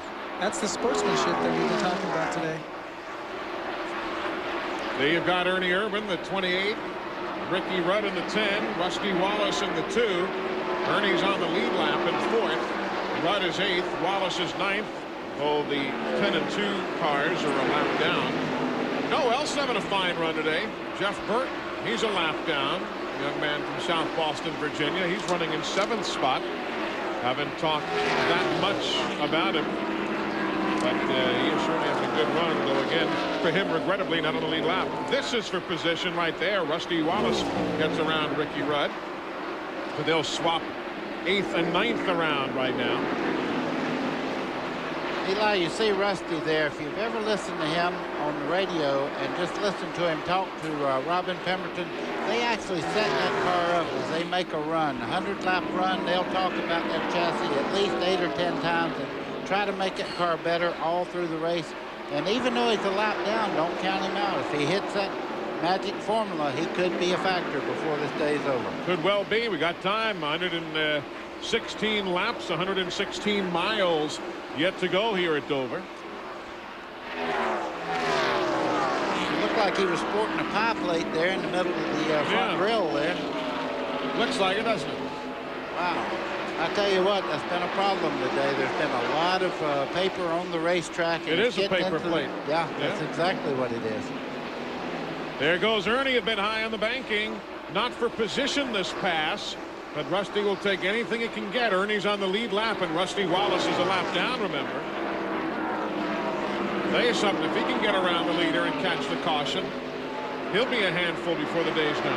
Ernie Irvan just called in and said, I'm extremely tight at the moment. The car is pushing the nose as he goes into the corner. He's having trouble keeping the car down. As you see it go up the racetrack there. 386 laps on the board. If you're wondering about Steve Grissom and you're a fan of his, he went out early with an accident, hit the wall at lap 67. Sterling Marlin went out with engine failure. Mark Martin with engine problems today. Gary Bradbury likewise. Otherwise, everybody else is still on the racetrack. Many are a number of laps down, but they are out there running nevertheless. Average speed around 122 miles an hour. That last report from NASCAR Timing and Scoring. You see from high above the speedway, Dale Earnhardt on the lead lap in third, and Rusty Wallace behind him a lap down. And you've got the 28. You see the orangish red numbers on the roof of Ernie Irvan's machine, and there's Bobby Labonte right behind him. 10 car there is Ricky Rudd. He's run very well today, but he is a lap down, and he's trying to do the same thing that Rusty Wallace is doing right now, trying to get himself back in the lead lap. Ricky Rudd has 3 wins, 10 top 5s, and 4 poles here in some 35 starts over the years. So this has been a good racetrack for him. Dale Jarrett's back on the racetrack now after the repairs that Glenn showed you earlier. But obviously it's been a lengthy stay behind the wall. All the way back in 31st position is where Dale is running now. He is 25 laps down. And Dale Jarrett, as significant as he is a player in the points chase right now, second spot, he has to get back out there and pick up whatever points he can. But with attrition not being very high right now, he'll find himself back in the mid-30s once everybody finally settles out their running order spots. Bobby Labonte very, very close to spinning that car just then in turn 3. He went in the corner very hard. The car went up and actually got into the loose part of the racetrack on the outside. That's Jeff Gordon, the race leader. He continues to show the way. 109 miles from conclusion. There you see the numbers. We're coming right back. Next week, we'll be in Topeka, Kansas for that big doubleheader here on TNN Motorsports, and that's where Race Talk will originate from next Saturday evening. And we'll be on at 7 o'clock Eastern Time, a special time because of the Busch Series race in South Boston. We'll have a couple of special guests, and as always, take your phone calls. That is Race Talk. Next Saturday, special time, 7 o'clock Eastern, right after the race at South Boston Speedway in Virginia. Let's go back to the garage area as we watch our race leader, Jeff Gordon, continue to move around the racetrack. That thing didn't hold up for Dale Jarrett. He's parked it again, Randy. Well, actually, he pulled it right behind pit wall here, right in front of victory lane, where he wished to see at the end of this race. We'd stick the mic in there and get a word from him, but I promise you wouldn't hear from him. The problem is he's got a big vibration in this car. They have been all over it. They don't know where to look.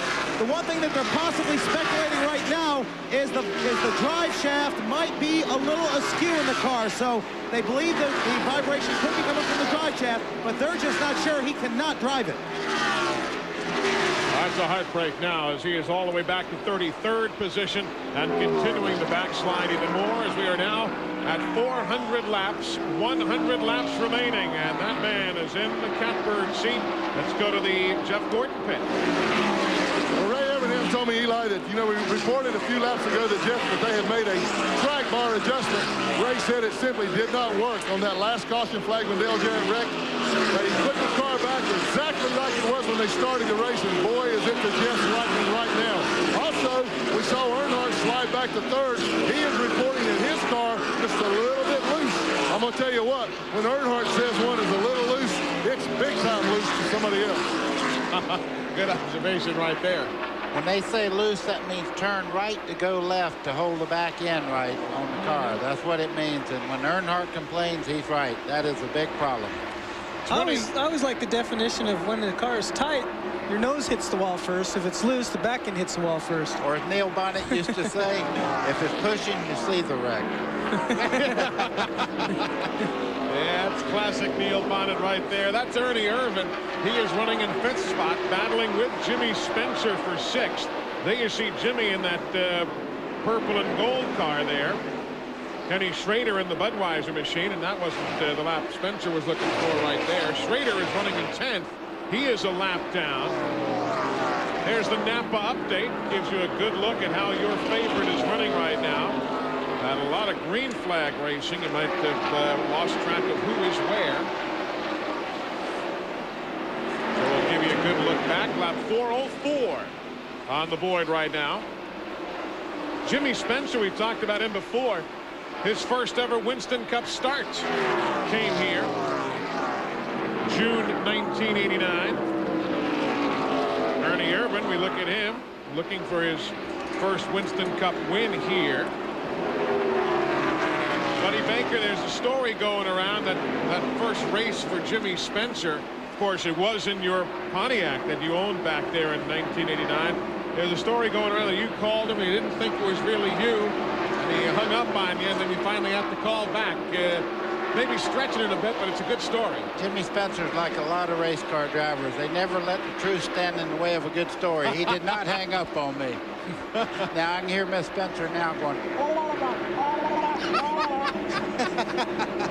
Buddy Baker with that comment. 406 laps on the board. Look at all the stuff you saw there on Rusty Wallace's grill. Talking about that much of the day today. Eli, you see the 2-car there. He passed Terry Labonte just a second ago. He is one of the fastest cars on the racetrack. He is trying very, very hard now to run down the lead car of Jeff Gordon and get back in the lead lap. If he does, I tell you, he's flying. He just passed Terry Labonte and put him a half a straightaway down in about 4 laps. Well, let's see now. Jeff Gordon has come across the stripe. Here comes Rusty. He's 2.5 seconds plus a full lap. So he's 2.5 seconds from catching Jeff Gordon. Then he'd have to make up yet another lap. There you see the separation. Of course, Terry Labonte dropping back just a tad. Of course, Jeff Gordon is also running particularly well. Terry is in 2nd spot, but the margin is spreading just a bit. It'll check in at about 3 9/10 seconds now. There's Jeff Gordon. You see him just going beneath that bridge. Then 3 9/10 seconds further back is the 2nd place man, Terry Labonte. You see his colors coming through the corner right there. Right now, it's a comfortable run for Jeff Gordon, who led the first 68 laps, then lost the lead for 1 lap during pit stops, led the next 50. Led 50 laps later in the day, has swapped the lead around, now has been in control since lap 371. Terry Labonte has 1 2/10 seconds over Dale Earnhardt.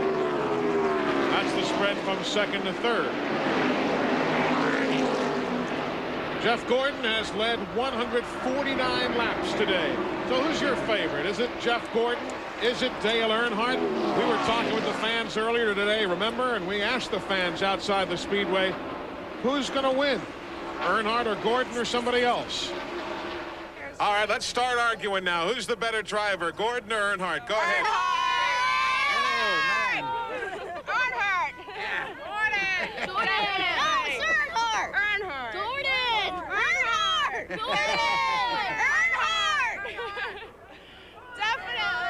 Gordy! Thanks a lot, Eli. Thank you guys so much. Enjoy yourselves. Have a good day today. I'm still a Buddy Baker fan. Thank you, Eli.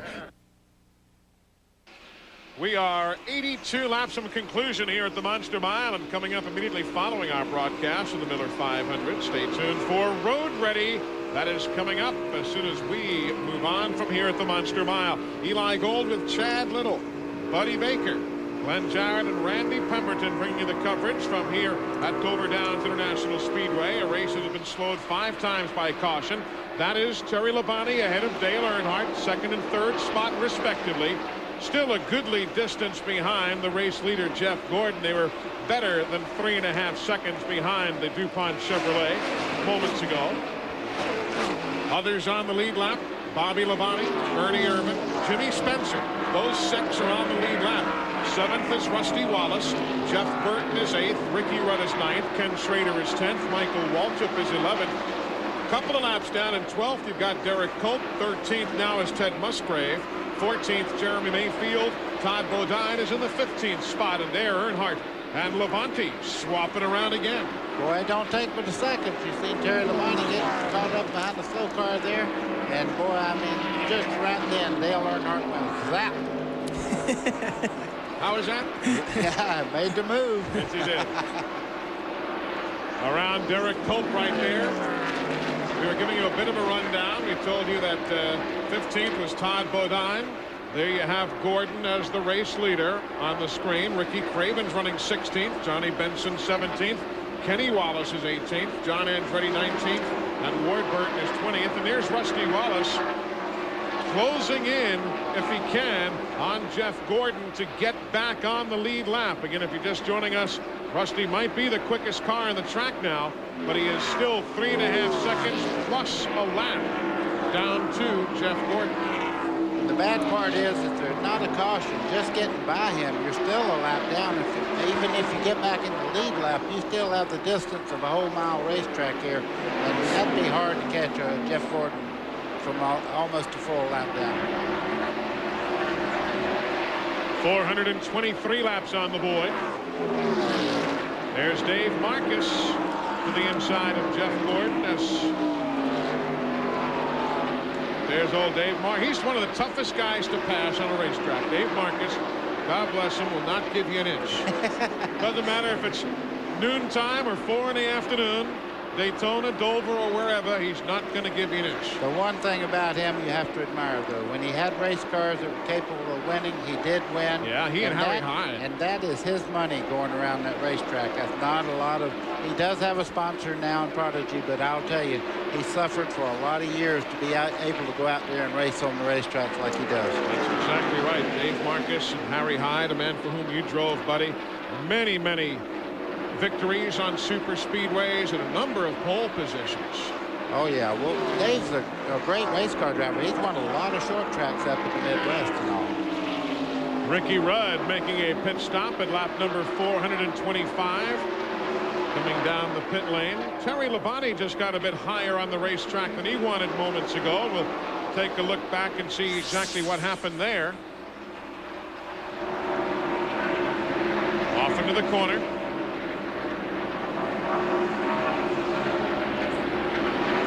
And there goes Jeff Burton beneath him. Jeff Burton, we've told you, running well. He is a lap down in 8th spot right now. Eli, that's when you say, wake up, Leroy. Boy,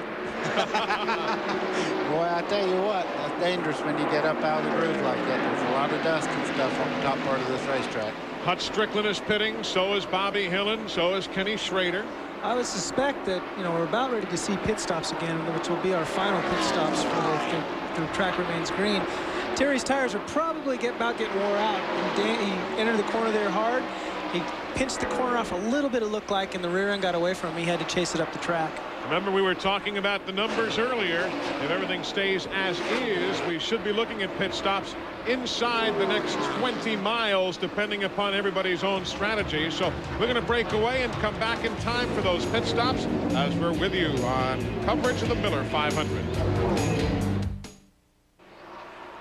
Welcome back. Coverage of the Miller 500. Jeff Gordon continues to lead. We have seen some pit stops. Rusty Wallace was in. 3 laps ago. Bobby Hamilton, Greg Sachs, John Andretti, Michael Waltrip, they have been in, and the hood is up on Andretti's machine. Jeff Gordon still shows the way, and Rusty Wallace said, heck, I'll come in early and get tires and see what happens. Well, it's a gamble. He rolled the dice just then. If he can run real fast right now, everybody else is on used tires, and he would catch a caution, it may put him back in the lead lap. Let's go to Randy on pit road. Well, there's a heck of a discussion going on between Dale Earnhardt and Richard Childress.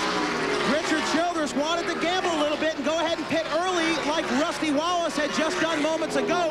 Try and get a few more laps on fresh rubber, therefore make up some ground on the track and try to reel in Jeff Gordon. Earnhardt said no, does not want that to happen, because if he comes down pit road and Gordon stays out there and they catch a caution, he's pretty much done for the win. So they're going to wait for a little while. Earnhardt won that war. And Hut Strickland had apparently an engine failure. He's gone directly to the garage, as you saw, but the caution flag is not flying as we remain under green. Lap 436 of 500. Here comes Bobby Labonte down the pit lane now. He'll stop at lap 436. All of these are the final scheduled stops of the day. Jimmy Makar and the crew waiting to service the Interstate Batteries Chevy. Randy? No chassis adjustments that I see so far. Just making sure they get all of the fuel in. Catch can man holds the catch can with his leg. 4-tire stop around the left sides. Once again, a good clean windshield for this driver. Nice and smooth, no problems on the stop. Down and away. Good stop for these guys. Ernie Irvan is in. Jimmy Spencer is in. Ted Musgrave making his final stop. There's Ernie, and again a chassis adjustment for that crew.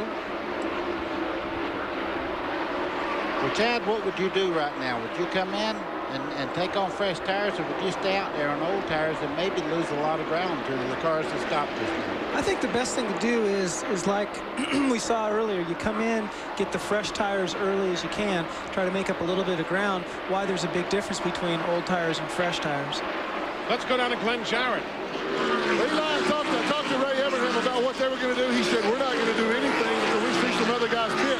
They're just waiting them out. They didn't want to be the first guy to pit, then have a caution come out and get caught a lap down. So they can conceivably go to lap 450 with no problem. They're just waiting them out. The car's very consistent time-wise on the racetrack. Now they're finally starting to get ready down here in the 24 pit.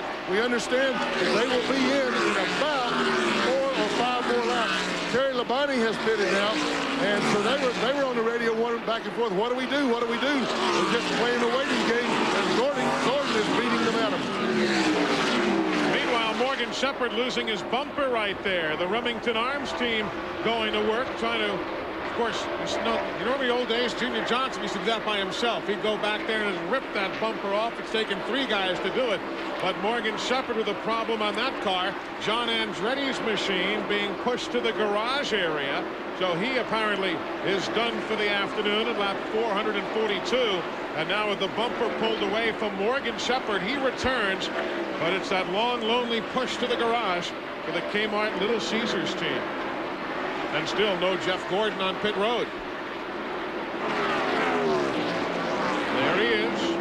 I'm sure they're taking times off the cars that stopped just a little while ago, but I would say in a few laps. Here he comes, it must be.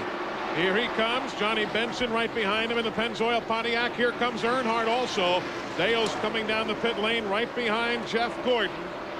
Final scheduled stop, lap 444 going up on the board as Gordon crosses start-finish to head to his pit stall. Let's cover the stop as he goes slowly down to the turn 1 end of pit road. Also, Dale Earnhardt is in also. Let's cover both stops. Well, Gordon Winston plus Chevrolet in, guys, and as you said, Eli, should be the last stop. He's very, very happy. This is the first time all day I haven't heard him complain on the radio about how the car is working. Now, let's go to Randy. The left side of Ron Gordon's car. He'll be down in a minute. Randy. They're just hoping they get a good set of matched tires on the good red Chevrolet. He's down and away. Excellent pit stop for the Earnhardt crew. Pressure is on. Those guys are performing as well as their drivers are. They practice all week long for that situation right there. Hermie Sadler going to the garage area with the Peebles Department Stores entry. His first NASCAR Winston Cup start for Hermie Sadler. Gotten out there today, put the laps in, running in 37th spot.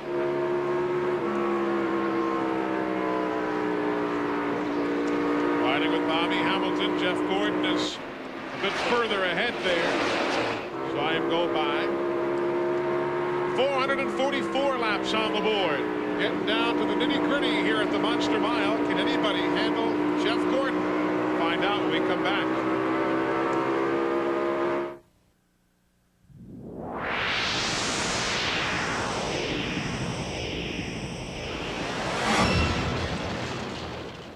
$50 miles remaining here at Dover Downs International Speedway. The leader is Jeff Gordon. He pitted with a 4.5-second lead over Dale Earnhardt. Now it is 5.5 seconds over Earnhardt, who still is in third. Terry Labonte remains the second place man.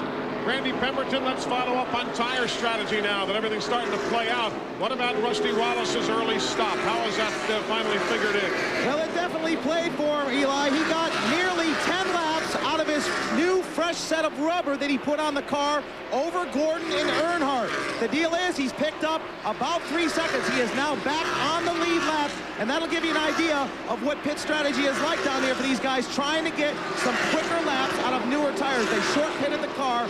They literally had to do that. Gordon and Earnhardt had to go with the strategy that they did as well. But if Rusty could catch a caution, he would be back in the game. That's the same thing we saw last year when Bobby Hamilton in the fall race here started short pitting against the leader Jeff Gordon, and that forced Ray Evernham to change his pit strategy that day as well. So it's very much a part of this game. Eli, I see a big piece of paper right in the middle of the grill there on Jeff Gordon's car. I hope it does not run him hot, but it's late in the race here, and anything can happen. You might have seen him just go by Dale Jarrett also, who's running slowly on the apron of the track. Dale is in 36th position right now after being so dominant early in the day and getting caught up in the oil from a blown engine.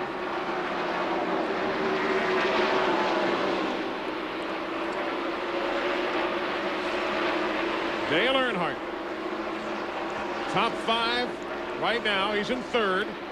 Remember what we were talking about earlier? This will be his 7th straight top 5 finish for Dale Earnhardt if nothing changes or anywhere in the top 5. What do you think? Are we going to get another caution? I wouldn't think so. You know, you never know, certainly. Exactly. That's what I was fixing to say. Yeah, you never know. I see a bunch of cars running side by side out there. Anything can happen at any time. It was a good move on Rusty's part. It was the only way to get back in the lead lap. It's obvious now that Jeff Gordon has the fresher tires and is making up some ground on Rusty Wallace.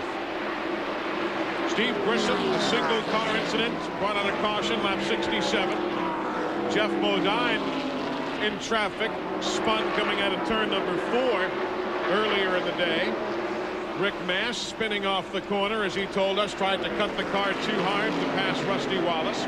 And there was debris on the track, and then Dale Jarrett getting into the oil put down by Gary Bradbury. We have had only 38 laps of caution today, and yesterday in the NASCAR Busch Series race, the Goodwrench Delco 200, middle of the day, there were already 45 laps of caution through about 125 laps of racing. So by the overall scheme of things, this has been a very clean one. A lot of folks may not remember, but when Bobby Allison won here in 1971, of course, the speeds weren't blazing like this. But when Bobby won here in 71, that race was caution-free. Not a single yellow flew the whole day. I remember the day well. When I walked in the shower down here, there were 31 drivers on the floor trying to recoup. I bet. Let's take a look back further now. There's Ernie Irvan.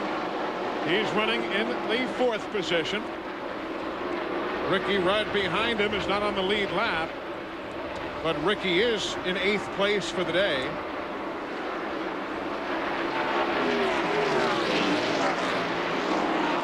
There's Ricky Rudd. You know, Ernie's had an up and down day. At one time he was the fastest car out there, then he got a little bit off, then he fought his way back to the front again. But right now I think his car is just a little bit off, and he's not quite as quick as the lead cars that are running out there right now. 41 miles to go. Ricky Rudd to the inside of Ernie Irvan, not for position. But Ricky climbs a little bit closer towards the front. Ricky Rudd's been coming here since 1976. His family might remember that old Chevrolet he drove back in those days. Finished 23rd. Also won 3 times here. There you see Jimmy Spencer in the middle of that pack, the 23. Rusty Wallace trying to hang on. Here goes Jeff Gordon to the high side, trying to dispense with the Miller car. Let's go down to Glenn Jarrett. Well, I was just about to update you on that very thing, Eli.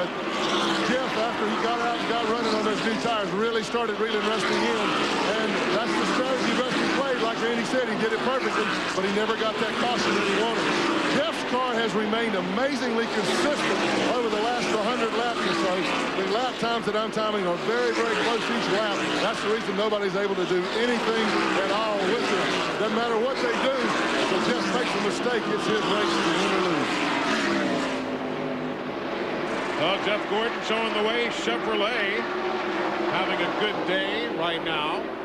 The top three are members of the bow tie contingent before the first Ford checks in. Ernie Irvan. And you've got Bobby Labonte in the Chevy. Another Ford for Spencer and so on. The front three spots right now held down by Chevrolet. Chevy starting on the pole today also with Jeff Gordon, who, if he wins this race, wins $38,000 from Unocal as part of the Unocal Challenge that rolls over each week. Ooh, I mean, that was a wreck right there. They just didn't hit anything. Jeff Bodine was on the outside of Rusty Wallace. They made a little bit of contact, and I thought they were on their way to the outside wall. There's Ernie Irvan. He's just not up to the speed he was earlier. Crew says that there might be a tire problem, or at least Randy, I guess that's what Ernie might be thinking on the radio. Yeah, he's really falling off the pace, Eli. He thinks he's got a right front going down.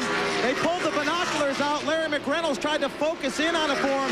They obviously do not want to bring him in here and lose a lap and a half in the pits trying to change tires, but in the same token, they don't want him to lose one and lose the race car and possibly hurt the driver as well. But Ernie's trying to nurse it right now. But this pit crew is ready for Ernie Irvan. I'll tell you that Robert Yates bunch has had some kind of luck today, huh? With Dale Jarrett's problems, and now Ernie fearing they might have a tire going down. 35 miles from the finish. Jeff Gordon now working his way around Jimmy Spencer, putting him a lap down. It is a DuPont kind of day here in Dover, Delaware. Corporate headquarters just up Highway 13 in Wilmington, Delaware. The car is leading, and the chief mechanic, Ed Guzzo. Turn around, Ed. There you are. He is the Western Auto mechanic of the race today.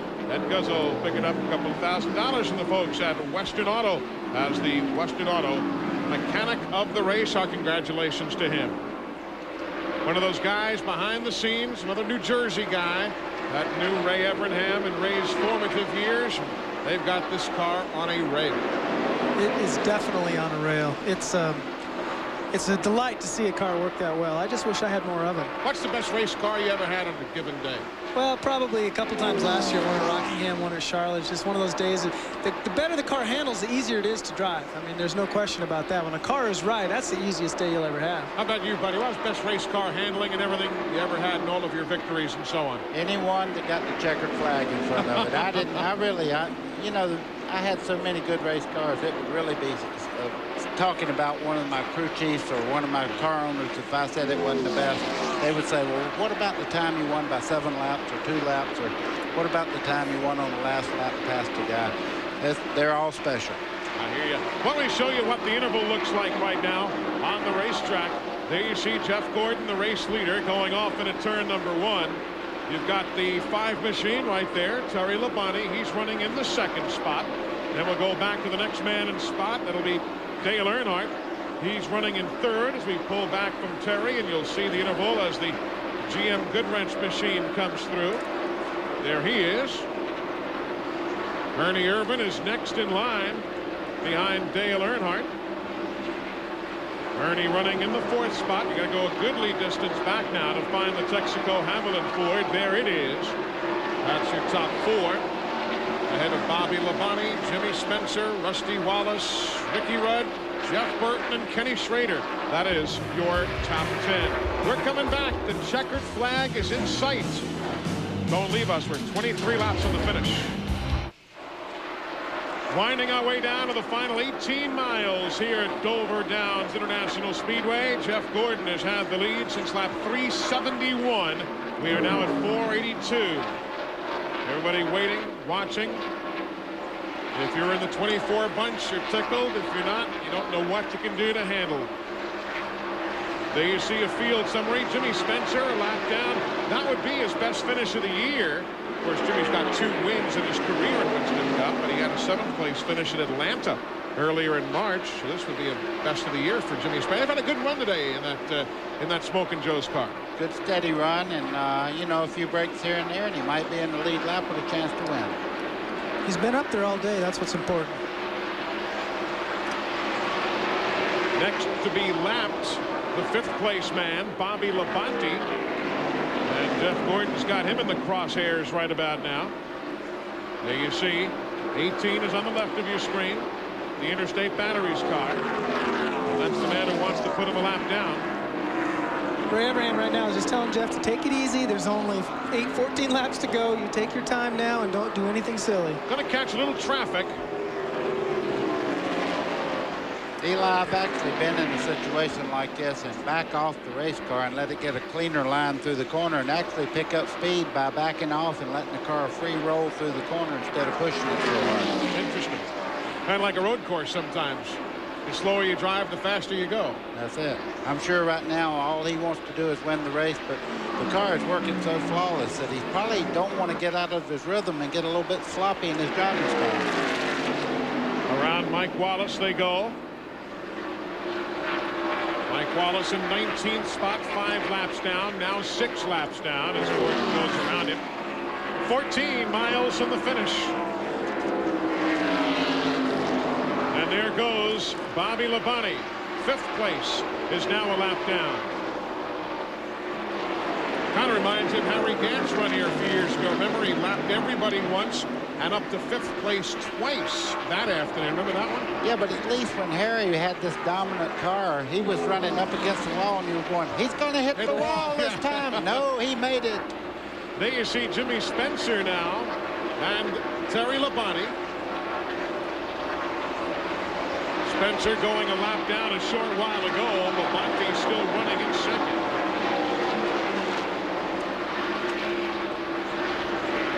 Jimmy gives him a little room. 12 miles from the finish. 488 on the board now. This will be one of the quicker 500-mile races at Dover. Over the years, many of these events have gone 4.5 and closer to 5 hours. But this has been a clean event, and it's moving right along. The quickest one we ever had was Bill Elliott's win in 1990 in September at 3 hours and 58 minutes. We're a bit over that mark when we get to the finish, but we'll be darn close to it. Eli, we're overlooking one thing. In a race this long where you don't have time to relax under a lot of caution, you get a lot of fatigue and you make mistakes that you don't normally make when you're not really tired. But doesn't the second wind kick in right about now with you see 10 laps to go? Jeff Gordon, yes. If you're running a lap down, nothing changes. The lead car, that adrenaline really runs through you. But if you're back there and you're not gaining anything, no positions or anything, it's just another lap after lap after lap. What's that old saying? Unless you're the lead horse in the train, the view never changes. That's it. Something like that. 491 on the board, and they are refusing to lose. Jeff Gordon trying to work himself up again. Last year, this race, 4th in points coming in. Oh boy, today, 4th in points coming in. I bet Hendricks is saying, you know, I finally got it all right. These 2 cars are really flying around this racetrack. There you have Rusty Wallace trying to chase down Jimmy Spencer. That would be for position. Spencer, you see, in 6th. Rusty is in 7th.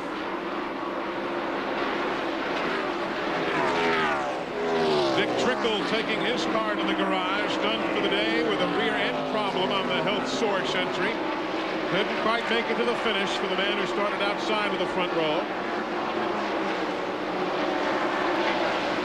Again, Rusty closing in on Spencer, has 7 miles to catch him. Rusty's car has been very fast, remember, as the later stages of his tires.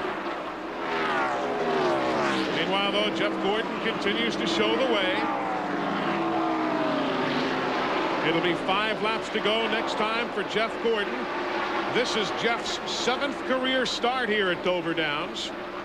In the 6 previous starts, 1 win, 2 top 5s, and 3 top 10 finishes. So he's done himself quite proud here. That's incredible. It really is. These guys are such a great team, and when they go to Dover, I mean, they have notes from last year when they did win here that they could use again this year, and boy, that pays off. Looking for his 13th career victory. There again is battle for position between the 23 Spencer and the 2 Rusty Wallace. Dale Earnhardt, who you see there in the 3, he is on the lead lap in 3rd spot. And now he'll act as the buffer for the moment between Spencer and Wallace, who are battling a lap down.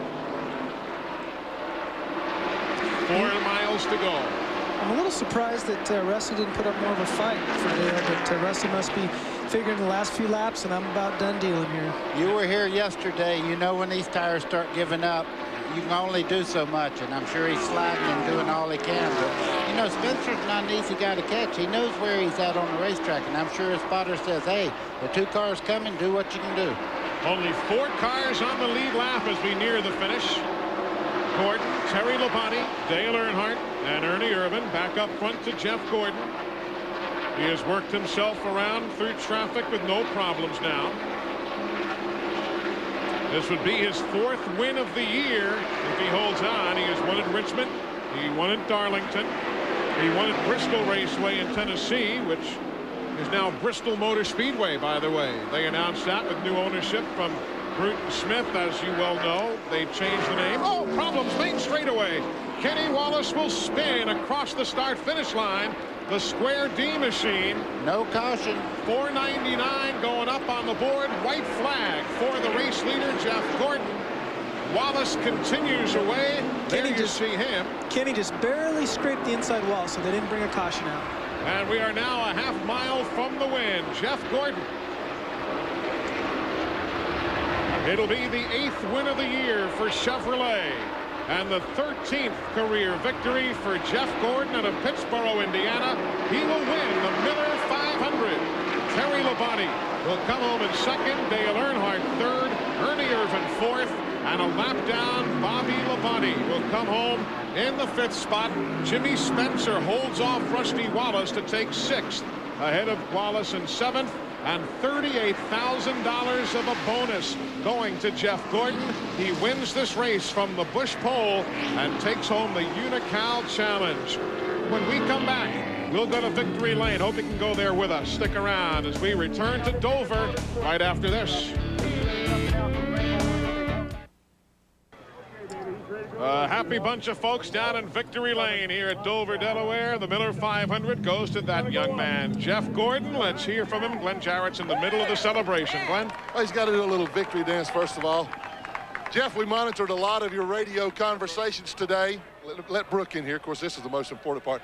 And I know how tough it was. The car came to you for a while. It would go away. Just one of those up and down days. But, boy, right at the end, she was awesome. Well, you know, we made a decision. We had gone 10 laps on tires. We said anytime we go 10 laps on tires that we're going to pit. And, you know, Ray made the right decision, just got us behind. And once we got behind, the car was pushed and it was loose. It was everything but perfect. And then those guys busted off a stop, got me out front, and the car was perfect from there on. So I figured, hey, I just need to be up front is all it is. But, you know, it took us a little while to get back up there. But, again, we're here in DuPont country. It's really good to have that DuPont Automotive finish at Chevrolet right here in Victory Lane, man. What about when you got a car that's that good, you can take it pretty much, you're clearly better than the rest of the field in the last 100 miles or so, maybe 150, you're out front. Do you start to hear gremlins? Oh, yeah, you know, I mean, all I was waiting for was a caution, and I thought for sure there was a caution. Once we got inside 10 laps, I thought we were pretty good, but, you know, you never know in this business. I mean, NASCAR racing, anything can happen, and, you know, luckily it went all the way. We were hoping that it would. Well, it was a lot more than luck. They had a perfect race car. Now, John Boy, I want to tell you something. If you're listening, I'm not going to try to kiss Brooke today, and if you didn't pick Jeff Gordon, you missed another one. Let's go to Randy. Ernie Irvan with a great run for you guys today. Amazing how you made that car work. You were in trouble yesterday in the final practice session. Yeah, we were, you know, but we just went back to what we knew worked yesterday morning. And car was awesome yesterday morning, and we went back to that and actually loosened it up from there on. And, you know, we just ended up still pushing today. But, you know, it was a good run for the Texaco Avalon Ford Thunderbird, and we're happy about it. Ernie, a long green flag runs today. What about your shape? You look great getting out of that race car. I mean, it's probably the best I felt. You know, it's definitely better than felt at Charlotte, that 600 miles. You know, the last 50 laps, I mean, it was, you know, I got to where I wasn't handling very good, and I had saw Earnhardt and really chased him down pretty hard for a little bit, and then started pushing real bad and thought I might have a right front going down, so just had to salvage what we had. Bet you can't wait to get to Pocono. That's it. Okay, Glenn Jarrett. Well, thanks, Randy. We're still in victory lane, and what is more appropriate for the Miller 500 than for the Miller Pit Crew of the Race Award to be given to Ray Evernham, crew chief on Jeff Evernham's car, and boy, you guys called it right there at the end. Well, I don't know if we called it right at the end, but it's a great award because the team deserves it. You know, it was a team effort today. Got a little scared when I made that call to come down pit road, and we were like a lonely soldier, but at least Rusty came with us. But that got us behind, and they fought back all day long, and this pit crew is just awesome, and they really deserve awards like this. Got to thank God, because I think I prayed more like, please, God, no more cautions for harder than I did ever, but this award is appropriate because these guys won the race. Well, congratulations again, and I understand that I called you Jeff Evernham. I meant Ray Evernham. Jeff Gordon. Well, I'm confused. I'm always confused. Anyway, way to go. Well, thanks. We're just a lot like brothers, so you said Jeff Evernham, and I mean, that's fine. You Ray Gordon, whatever it is, as long as we stay together. Well, I'll tell you what, Evernham and Gordon won. Let's go back to Eli. All right, Glenn, thanks a lot. In all of the hubbub of the finish, we told you that Kenny Wallace spun, and we showed you the car. Here's what happened from our speed shot at the start-finish line area. TIC car right there, already breaking loose, coming off the corner and going down the main straightaway as the leader was coming to the white flag. Meanwhile, Jimmy Spencer, a super run today in 6th, his best finish of the year. Let's get his thoughts. Jimmy Spencer, congratulations on an excellent run. 6th today in the Smokin' Joe's Ford. Yeah, thank you, man. You know, the Smokin' Joe's guys been working hard. This is another new car they built. They had a new one last week at Charlotte. And the gas pickup messed up last week, but they did it good today. You know, it's one of them deals that we were just a little bit tight, and I imagine everybody else was too, but we weren't as tight as the rest to finish 6th, and we're pretty happy with that. And Donnie's done a great job this year, and so has Travis and T-Wayne and all the guys supporting us like they have. I can't say enough about them, and I hope this is a sign of good things to come. Eli, can you believe how good these guys look getting out of the car after 500 miles? I'm tired down here. One more thing here. My kids is watching TNN, and Eli knows he has children too. Jimmy and Katrina, I love you guys. See you tonight. Mom, I love you. Pat, be home shortly. There you go, Jimmy Spencer, and he gets the extra airtime because of a very, very fine run today, coming home in 6th. We've got the full rundown coming. We thank those folks for the sentiments. We're coming right back. Stay with us. Today's exclusive coverage of the Miller 500 on TNN has been brought to you by the Miller Brewing Company, proud sponsor of the Miller Racing Team. We race for beer. By Texaco Clean System 3 gasoline. Add more life to your car. Take it to the stars. And by Pontiac, proud sponsor of the 1996 U.S. Olympic team. We are driving excitement. Let's take a look at the full finishing order for you as this record crowd files out of Dover Downs International Speedway by 3 9/10 seconds. Jeff Gordon gets the win over Terry Labonte, Dale Earnhardt, Ernie Irvan. They were on the lead lap, those 4 only. Ernie being, as you see, the first Ford to finish. There's the top 10. Jimmy Spencer, his best finish of the year in 6th spot. Kenny Schrader flirted with the top 5 for a while, then battled back to come home in 10th spot. There you see others. Ricky Craven, after that series of pit stops early in the day, comes home in 14th. The Wallace brothers, Mike and Kenny, together at 18th and 19th, and Bobby Hamilton's Pontiac at 20th. Kyle Petty, not a factor today, in 21st spot. Outside pole sitter, Dick Trickle, back in 28th position.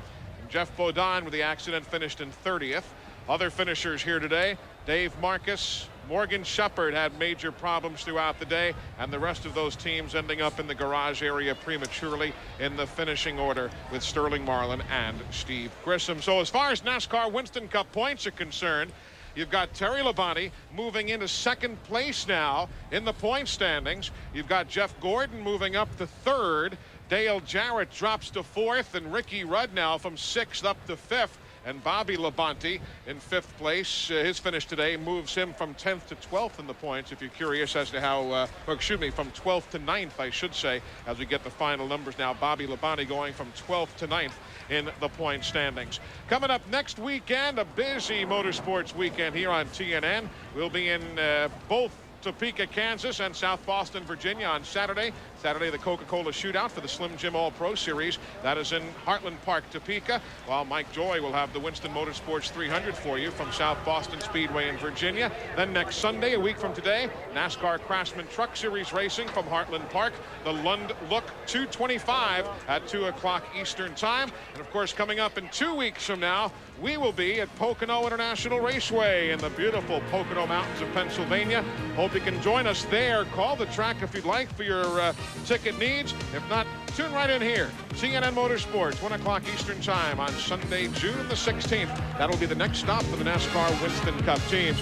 Hope you enjoyed it. Chad Little, good to see you. Best of luck at South Boston. We'll see you again soon. I look forward to it again. Definitely. Buddy Baker, as always, good job this weekend. Thank you, Eli. Enjoyed it. The guys on pit road, good hustle down there. Randy Pemberton, Glenn Jarrett, we thank them for their fine job. Folks, hope you enjoyed the weekend with us here at the Monster Mile. For all of us at TNN Motorsports, I'm Eli Gold. Again, join us next Saturday from Heartland Park, Topeka, and South Boston, Virginia, and then truck racing a week from today again from Topeka, Kansas. For all of us, thanks for joining us. Have a great week. We'll see you next weekend with more here on TNN Motorsports. So long, and congratulations, Jeff Gordon.